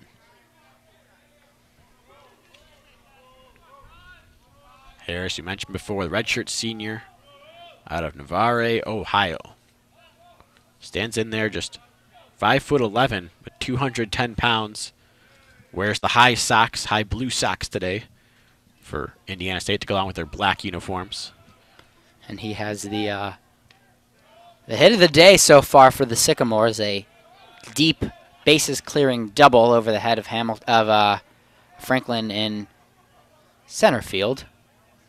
0-1 pitch missed low, and even the count at 1 ball and 1 strikes. 1-1 pitch, swing and a miss as Kaiser just blew by the fastball right by him. And the count is 1-2 now. This would be a huge out for Kaiser if he could get it. Of course, he gets this out, then double play possibility if the ball is hit in the infield to end the inning. Michigan in double play, dapped up the middle. The corners right about even with the baselines. 1-2 pitch. Fastball well high and away. Almost gets past Donovan. And good job by Donovan there to catch that ball, because if it gets over him, that might just be a run to tie the game up. Counts 2 balls and 2 strikes. Big at-bat here in the ball game. Coming set is Kaiser at the chest. 2-2 pitch. Bouncing up the middle now. Akeo Thomas is going to field. Tosses second for 1. Blomgren spins and fires to first in time for the double play. But a run comes across to score, and we are all knotted up here in the 8th at 7 apiece. Both teams so far have done a really good job turning 2 today. A good defensive performance put on by Indiana State and Michigan, despite the 7-7 score. Yeah, I have to say, this is well, I mean, it is a one good of the more defensive. perplexing 7-7 scores. Honestly, it doesn't feel like the offense has been overpowering by any means, aside from the 3 home runs from Michigan. It's been a lot of just cashing in almost every single base runner you have. I mean, it is a defensive matchup. 7-7, Michigan. Don Brown's stellar defense, coming back after losing some starters, pressuring the quarterback, causing some turnovers, a lot of punts. Jared Watkins, the second baseman, takes the first pitch strike in this lefty-lefty matchup on the outside corner with the fastball. Now takes the breaking ball downstairs to even the count at 1 ball and 1 strike. And I guess when you look at it that way, I mean, we're not at the big house over where you can see over the right field wall here. But I'm sure Michigan would love to see those games. Or at least Don Brown would. A big high chopper to second base. Akeo Thomas charges and fields and tosses over to first for out number 3. But no RBI awarded, even though Indiana State came across to score 1 there in the 8th. It is tied up at 7-7. Both teams kick the extra point in this one, as you could say. We'll head to the bottom of the 8th. All knotted up between Michigan and Indiana State here on WCBN Sports broadcast of Michigan baseball. The Wolverines relying on the biggest strength of their defense to get out of that jam, even though they did allow a run. Thomas, Blomgren. A great duo. And really, we kind of brushed over it because the run score on that double play and also just talking about being able to turn double plays. But what a turn by Jack Blomgren on that. Running from his shortstop position, had to look at Akeo Thomas at basically in center field, facing center field when he caught the ball, spun to his left, his glove side, and made a strong and pinpoint accurate throw to first in order to get the second leg of that double play. Talked about why he started last year as a freshman, and it was that defense. Showing it off here today was Jack Blomgren. Unfortunately, couldn't prevent the run from scoring. Both now Walker Cleveland off the hook, as well as Tyler Ward for the moment. Falco, we were talking a little bit ago about superhero baseball players. It's going to be a good month to be a couch potato. with the Avengers Endgame just around the corner. Game of Thrones this weekend, but nevertheless, it's pretty darn good to be able to go outside and enjoy this kind of weather here at Ray Fisher Stadium. And some high-quality baseball today, too. Despite the 7-7 score, a lot of times you think, oh, man, a little bit sloppy out there. It's been very sound baseball all the way around. About as well as you can play a 7-7 game. Exactly. K.O. Thomas leads things off for Michigan here in the bottom of the 8th, looking to retake the lead before headed off to the top of the 9th. First pitch he sees misses high and away for a ball. Count is 1-0. Tyler Ward still in the game for Indiana State. Second pitch of the at-bat misses low and away this time, and the count's 2-0. Thomas looking to reach base for the 4th time today. He's got 2 doubles and a walk in this one. He led off the 6th with a double that led to a 2-run home run and gave Michigan their 2-run lead, the biggest lead of the day back in the 6th. 2-0 pitch. He takes on the inside corner for a strike. Counts 2 balls and 1 strike.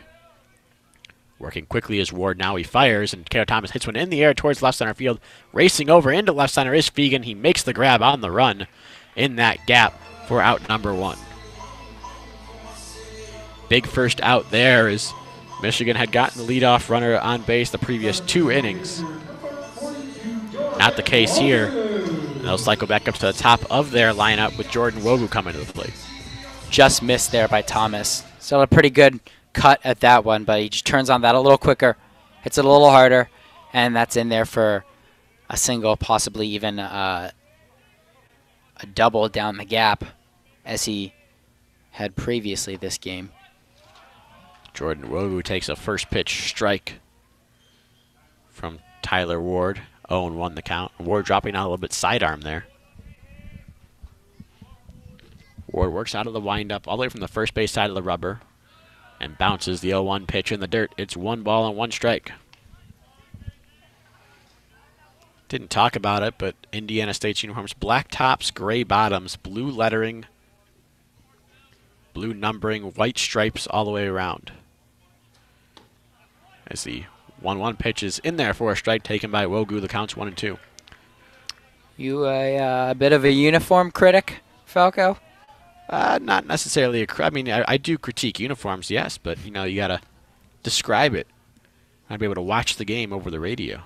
1-2 pitch. Just inside there for Wogu as he takes ball 2. Michigan's wearing their clean white primary home uniforms. Not my favorites, but I have to say I like these because I think the maize and blue really pops. Agreed. On the white background. Pitch. Breaking ball off the plate away. Counts 3-2. I agree. I do like the white uniforms. I like the blue uniforms. I'm not a huge fan of the pinstripes, but I do love the throwbacks from this season. Absolutely gorgeous. They wear them on Sundays. 3-2 pitch now to Wogu is fouled off to the right side out of play. Count's going to remain 3 balls, 2 strikes. We're sitting here talking about uniforms. It's a tie ball game here in the bottom of the 8th. 7-7 the score between Michigan and Indiana State. Thank you for listening and for this one, and hopefully we get some exciting finishes here. 3-2 pitch down the right field line. That one's going to hook foul and get into the bullpen. Count will remain 3-2. Good at bat so far from Wogu, the leadoff hitter. You'd like your leadoff hitter to work the count a little bit, make the guy work to get you out.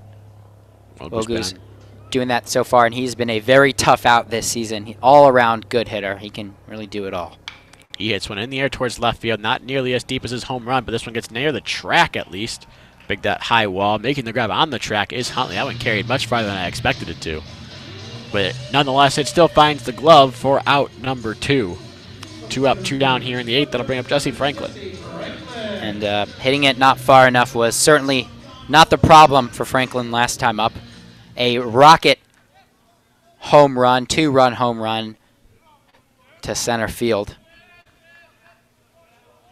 against Tyler Ward. Franklin started 0 for 3, and then, as you mentioned, hit one over 400 feet to center. He hits one now the left field line on the first pitch, but it'll be reeled in by Huntley with ease for out number 3.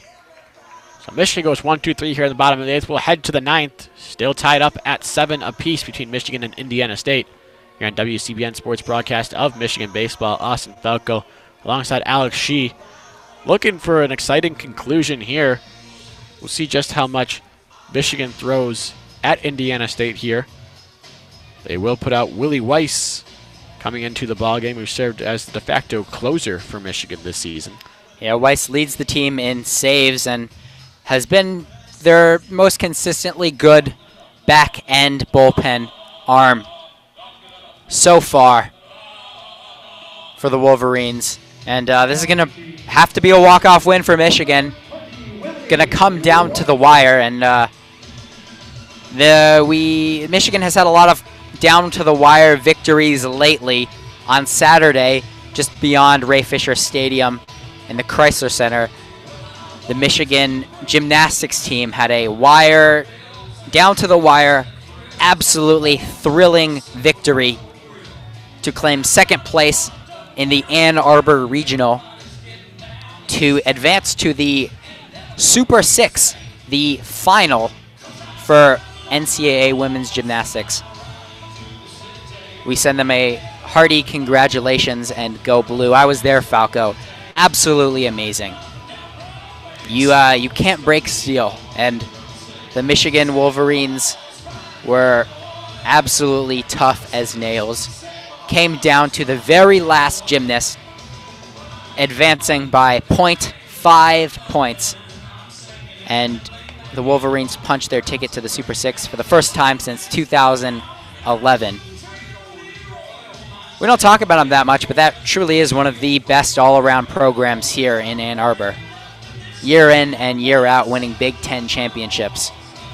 And they're doing a little bit more than that this year. Yeah, we send them my congratulations and a good luck there. So that obviously that thrilling conclusion at softball over the weekend as well. Gearing up for one here as Willie Weiss takes the ball for Michigan. The right-handed pitcher out of Portland, Oregon, the freshman, takes the ball for the 13th time this season, leads the Wolverines in that category, has 6 saves, also the Wolverine leader. He's 2-1 with a 3.43 ERA. Pitched in 21 innings, struck out 22 batters. First pitch he throws here is lined towards short. One hop, Blomgren throws to first in time for out number 1 to start things off against Hunter Lewis. One pitched, one out. That's what you like to see if you're Willie Weiss. Weiss has gotten up a little bit of hard contact this season, but overall hitters hit just .203 against him. Look to keep the ball on the ground if he can. It'll be C.J. Hundley due up. Made a couple plays last inning in the field, both routine. Squares on to bunt, but pulls back on one that misses high. Counts 1-0. The sun beginning to set here in Ann Arbor. It's getting a little bit chillier, so that crowd begins to thin out just a little bit. 1-0 pitch. This one is a half swing that's tapped over towards second base. Akeo Thomas Fields throws to first in time for out number 2. That half swing there, almost trying to Vargas it a little bit and reach base, but the Wolverines pounce on that one. 2 quick outs to the middle of the infield for Willie Weiss. Yeah, 3 pitches, 2 outs here. Clay Dungan coming up to the plate. And exactly who you want if you're Indiana State, your best hitter. Trying to get a 2-out rally started here in the top of the 9th. Big fastball there from Willie Weiss. Is on the outside corner for a strike, 0-1. Can hear the cries of "Let's go, Willie" from the Michigan dugout. 0-1 pitch. Near first base on the chopper. That one gets just foul, though. Jimmy Kerr, almost like a wide receiver trying to make the grab, kept both his feet in fair territory and grabbed the high chopper on the foul side of the first base bag. Didn't get the call over there from Corey Hinga at first base. Inches away from ending this inning. It is 0-2, though, on Dungan. Pitch from Weiss. High fastball. Really geared up and fired that one, but just too high to get a chase. It's 1-2. We don't have the pitch velocities anymore here at Ray Fisher Stadium. You don't want guys looking up and distracting themselves trying to hit their highest velocity. 1-2 pitch. Called strike 3. It looked like a good slider maybe coming from the outside that absolutely froze Dungan there for out number 3. So a quick and efficient top of the 9th for Willie Weiss. Sets things down in order. 1-2-3. We'll head to the bottom of the 9th. Michigan with a chance to win it. tied 7-7 with Indiana State. Here on the official student video broadcast for Michigan Baseball, you're listening to WCBN Sports. Well, it's going to be time for a walk-off. Who's going to be the hero? I mean, you did mention earlier on that out of the top 4 hitters in the lineup, Wogu has a home run, Franklin has a home run, Lewis has a home run. The one guy that doesn't is the 3-hole hitter, Jordan Brewer. And guess who's due up first this inning? It's Jordan Brewer. I don't know if you... I mean, speak it into existence, right? Brewer leads the team in home runs this season. He has 9 of those. We've talked a lot about him today. He's been the key cog in the Michigan Wolverines offense so far. And again earlier, he's the type of guy you want in these late situation pressure innings. Even if he doesn't hit a home run, he gets on base, he's going to attract a lot of attention on the base path. And when the margin of error begins to thin to 0 and the pressure is on, I mean, these are the type of guys you want. Just that little bit of real estate you get in there when you get on the bases can be huge. Pitcher makes one mistake, Brewer can speed around the base path and end this game for the Wolverines. It will be Jordan Brewer stopping to the plate. Righty-righty matchup here.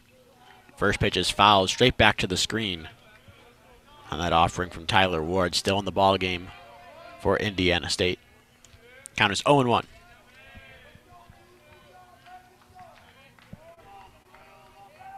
Ward, the senior.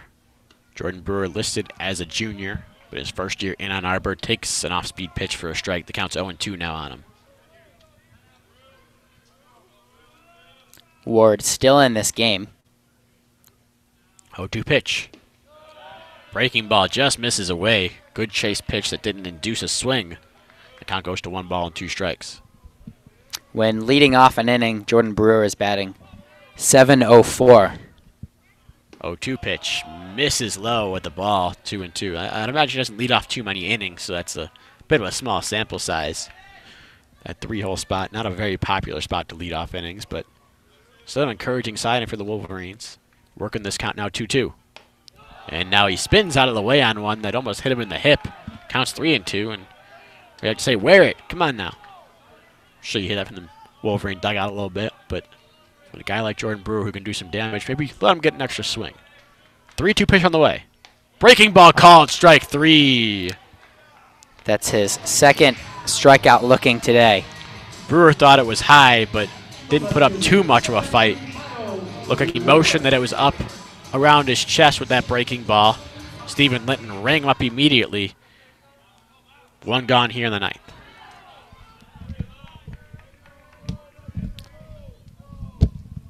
That'll bring up Miles Lewis now.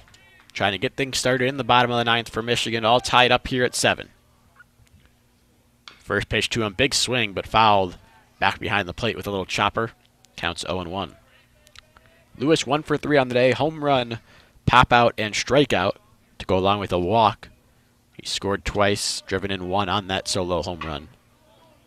The Weiss strikeout, by the way, in that last inning was clocked at 94 miles an hour. Just froze him with the fastball. I thought it might have been a slider there that froze him, but hard to hit 94 and gear up for it if you're not ready for it. 0-1 pitch to Lewis, though.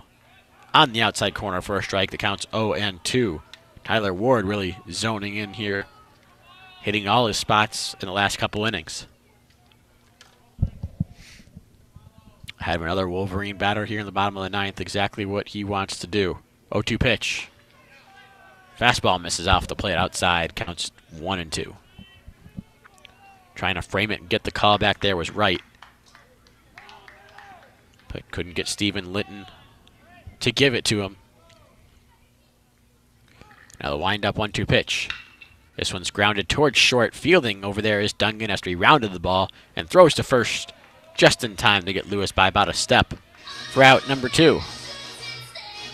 Weiss went 1-2-3 in the top of the 9th. We'll see here if Tyler Ward can go a little tit for tat. Anything you can do, I can do better. As Blake Nelson steps to the plate for the Wolverines.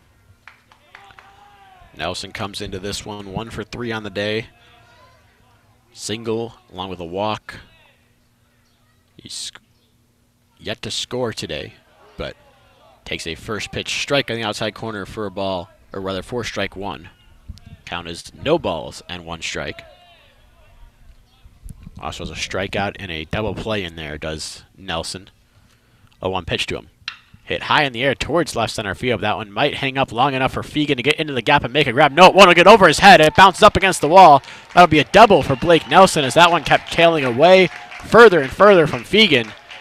With 2 gone here in the 9th, the Wolverines with the winning run at second base. And now the baton is passed to Jimmy Kerr.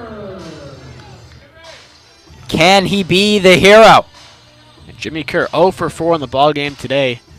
Be one heck of a time for his first hit. We're going to get a pinch runner, though. It's Christian Bullock's that'll make his way out to second to run for Blake Nelson.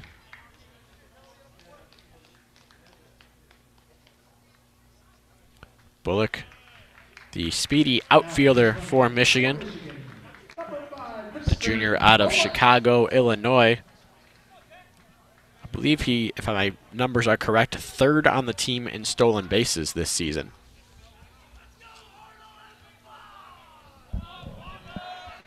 He is tied for 3rd on the season, 7 for 8 in stolen bases. Don't expect him to run here, not necessarily stolen base, but want to be able to score on a single as Jimmy Kerr is intentionally walked, sent to first base to set up a force play.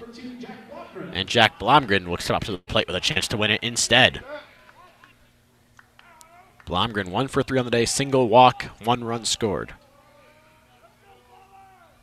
Checking the runner now is Ward. First pitch to Blomgren. Off the plate away, ball 1.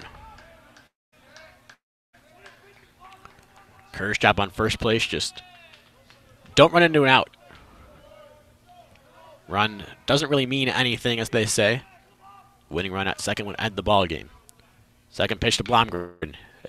Way ahead of that pitch and fouling it off to the left side. Bouncing off against the sidewall. Count is 1 ball and 1 strike on the sophomore shortstop for the Wolverines. Let's go blue. Playing over the speakers here at Ray Fisher. The crowd thinning out a little bit. It's got a little bit colder and later in the night. Blomgren trying to keep up what he's done this year. He's hitting .452 with runners in scoring position. Just trying to find a hole. The shift is on. Second baseman Watkins playing directly behind the second base bag. Shortstop Dungan playing a little bit deeper as the 1-1 pitch is swung at and missed. It was moving low and out of the zone, and a big swing by Blomgren comes up empty. It's 1 ball and 2 strikes. Right. Bullock taking a big lead on second base. The catcher, Max Wright, pulled back as if to throw. But surely the pinch runner at second base for the Wolverines will be running a bit aggressively if the ball is hit by Blomgren. 1-2 pitch. Hit in the air towards right field. It's hooking near the line, but to be able to get there is the right fielder, Enriquez, to record out number 3 here in the bottom of the 9th. So we'll head to extras, all tied up at 7 runs apiece. Touchdown and extra point for both Michigan and Indiana State here on WCBN Sports broadcast of Michigan Baseball. You are listening to the official student radio broadcast for Michigan Baseball. And Austin Falco, Alex Shee, bringing you the action in this ball game today. And really notable here, going to extra innings, the first day of a 2-game series, back-to-back games today and tomorrow. So it'll be interesting to see how much each of these teams can really preserve their bullpens for tomorrow's game. Yeah, hey, well, it helps when you started off with a 1-2-3 inning. And Weiss coming back into this game only has 8 pitches. Yeah, very efficient top of the 9th there for Willie Weiss. A 1-pitch ground out, a 2-pitch ground out, and then took 4 pitches to finish off Clay Dungan. Or rather, 5 pitches there. I have it wrong on my scorecard here. And you might have heard there over the loudspeaker, Jack Van Remortel will come in at third base. Van Remortel is going to replace Christian Bullock, who was the pinch runner for Blake Nelson in that bottom half of the 9th inning. So Blake Nelson out of the game. Christian Bullock used up as well. Van Morta will be the third baseman going forward. Leading off the top of the 10th inning for Indiana State, the center fielder, number 3, Luke Fagan. Leading off here will be Luke Fegan, the center fielder for Indiana State. If he can get on, puts a little speed on the base paths for Indiana State, representing the winning run. But no small task against Willie Weiss, who fires a fastball in to start things off. It's 0-1. There's a reason why Willie Weiss is the closer for the Wolverines here in his first season in Ann Arbor. Really brings the heat as he winds up the 0-1 pitch. Another fastball, and behind it there was Fegan. He fouls it into the parking lot off to the right side. The count's 0-2.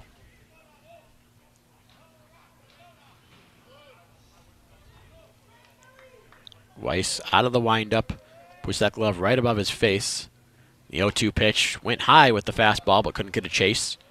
Counts 1-2. Weiss working with really good rhythm right now. Is in a bit of a zone and catches the ball and is seemingly ready to throw it right back there. That's what you like to see in a fastball fire thrower.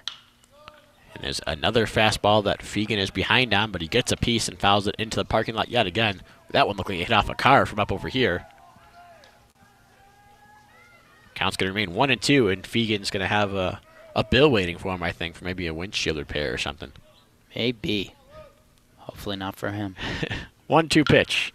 One with the off-speed here and is grounded towards short. Blomgren fields, takes a couple steps, and fires to first in time by a half a step to get Fegan for out number 1. Blomgren, cool under pressure, continuing to be the sure-handed captain of the infield here for the Michigan Wolverines. He's done pretty much everything asked of him tonight so far. Yeah, on that play, it looked like he might have struggled to get a grip on the ball at first, or perhaps just getting that crow hop and getting his steps right, but then fired it over to first in time.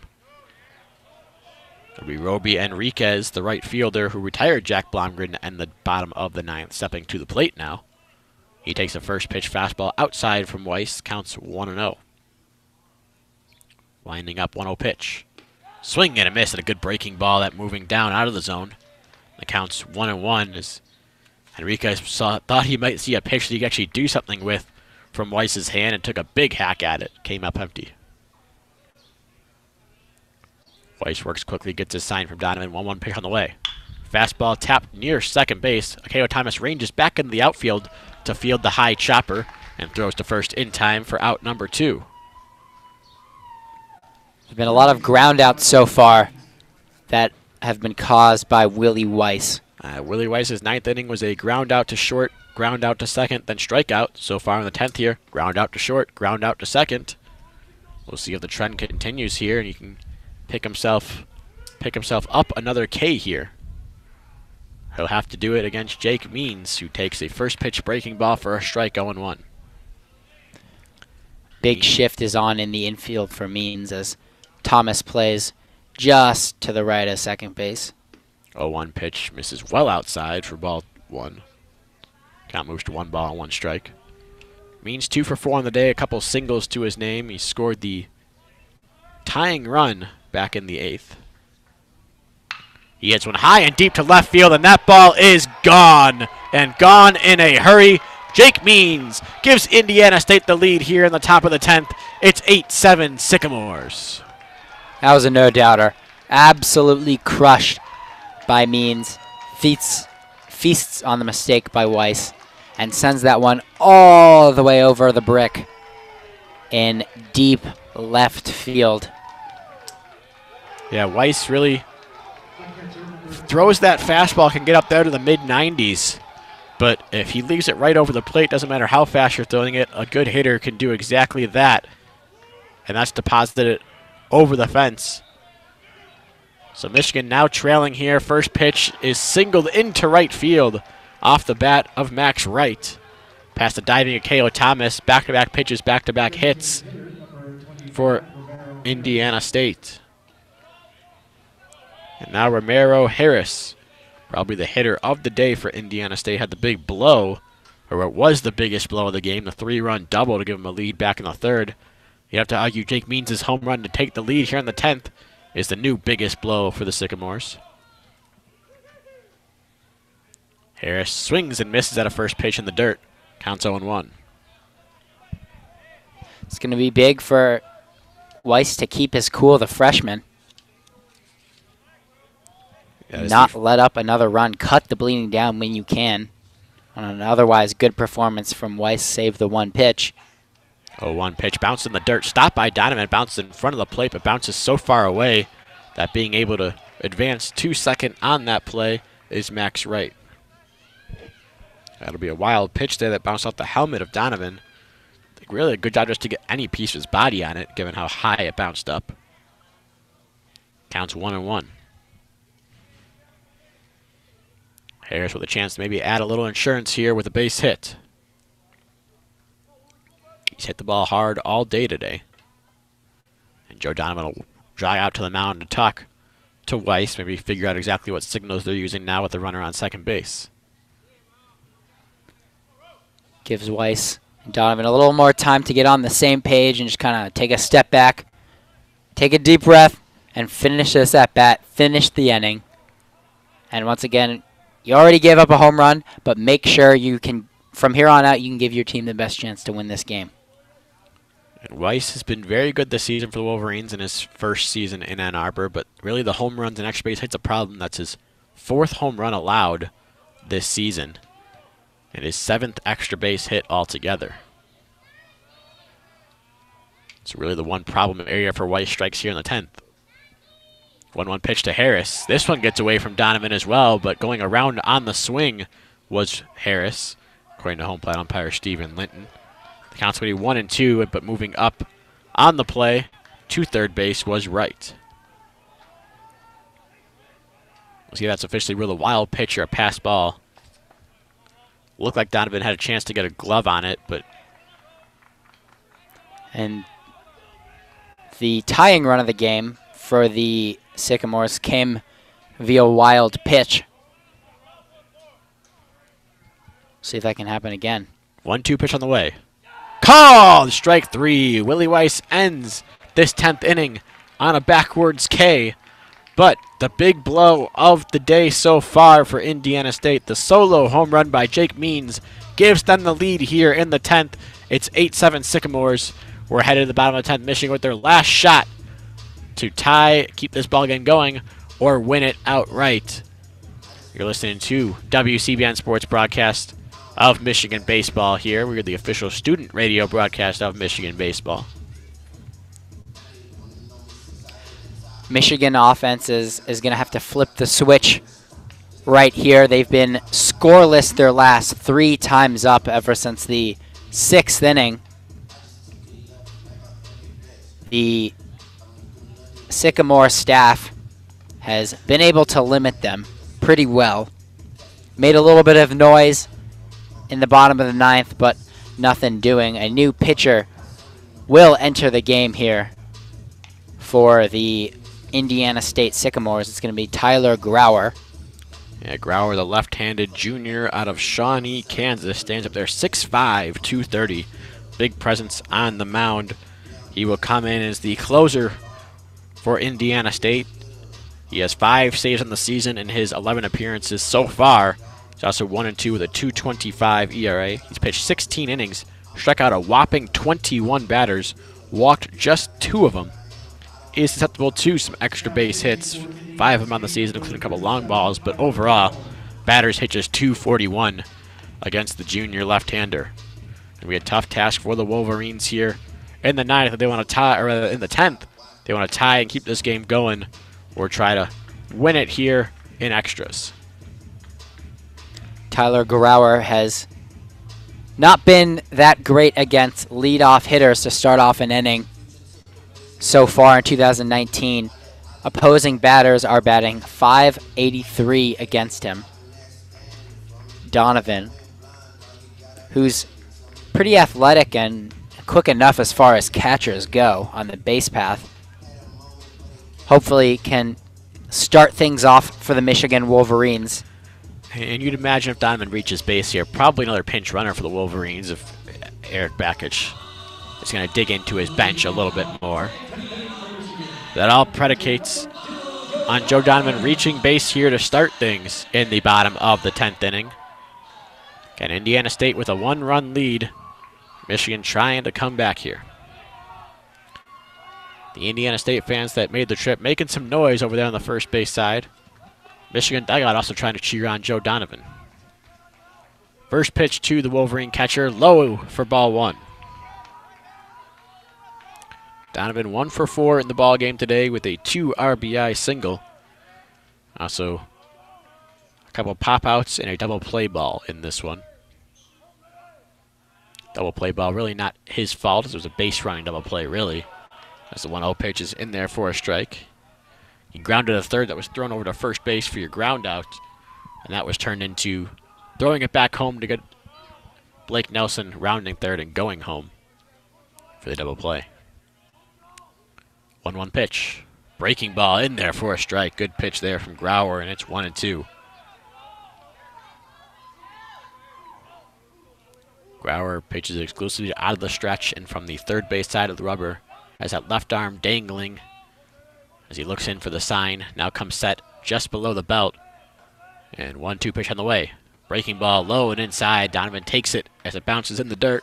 And the count is 2 balls and 2 strikes.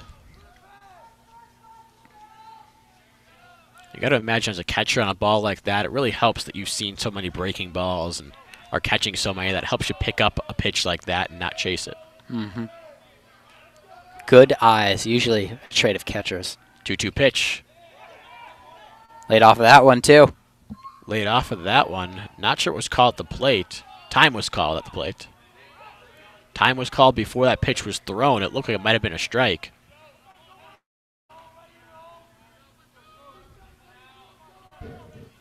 But I believe the catcher actually at right on that one might have called time. Either way, we're going to do it again here on 2-2. Here it comes. Breaking ball. Line into left field for a base hit. On a 2-2 pitch, Joe Donovan deposits one into left, and a big leadoff single here in the 10th for Michigan to start things. The tying run on first, winning run at the plate. That was a strike off the bat of Donovan. Right in between the third baseman and the shortstop. That ball had eyes, Falco. Perfectly placed to get the base runner aboard for the Wolverines. Grauer surrenders the hit to the Wolverine catcher to lead off the inning. He will go to first base, and time has been called. It appears as if Donovan is going to stay in the game to run for the Wolverines. Yeah, right. The catcher giving signals to the infield as to what they want to do in case of a bunt. Would not surprise me at all to see Akeo Thomas square around, try to get one down here and get that tying run into scoring position. So Thomas pretty hot at the plate, 2 for 3 today, along with a walk. Takes a first pitch and takes a swing at it. Fouls it off to the right side, out of play. Counts 0-1 on him. Donovan, not really a threat to steal. He's 0 for 2 for the year, but as far as catchers go, he does run pretty well. Thomas, the senior, be a great storyline here if he could help his team out right now. But he was very clutch this weekend against Minnesota, delivering timely hits, and that's what we're going to need to see for this Wolverine, fourth-year Wolverine. Big hole on the right side with double play depth and the runner being held on. 0-1 pitch is low and inside to Thomas. Counts 1 ball and 1 strike on him.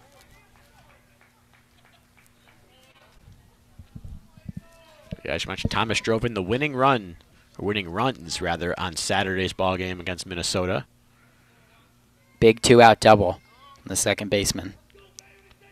1-1 pitch. Misses low and in again. It's 2-1. You can feel the tension in the air here at Ray Fisher Stadium, even with the crowd a little bit lighter than it was back when it was a little lighter outside. Well, the lights have come on here at Ray Fisher, along with the pressure. 2-1 pitch to Thomas. Call! Strike on the inside corner at the knees. Thomas doesn't agree. The Michigan dugout doesn't agree. But it's going to even the count up at 2-2.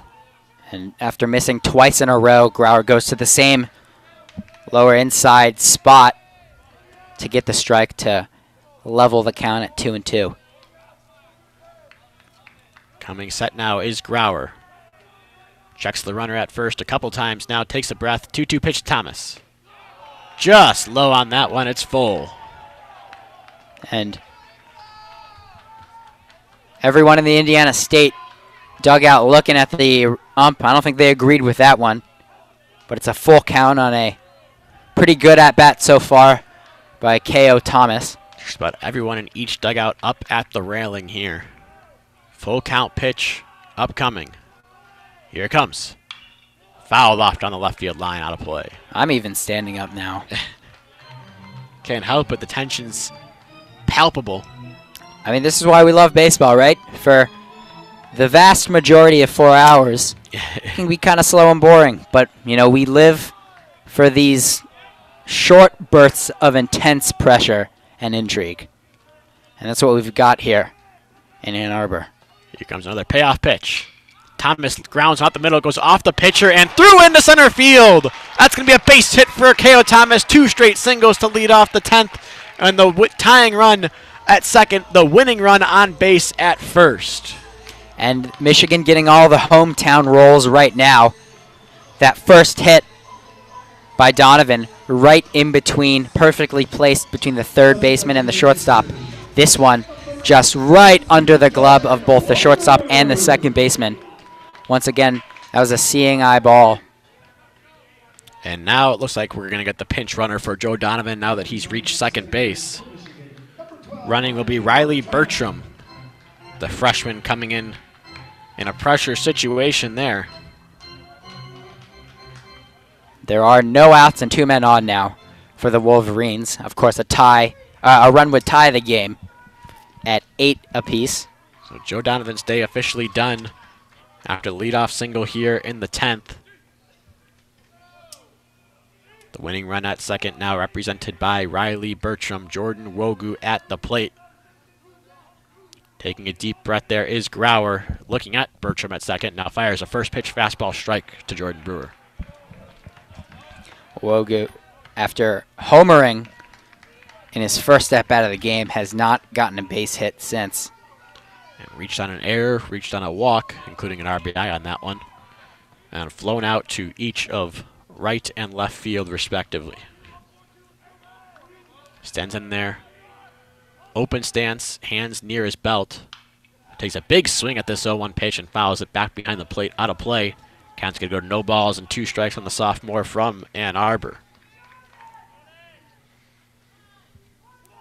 Jordan Wogu's walk-up song talking about his city.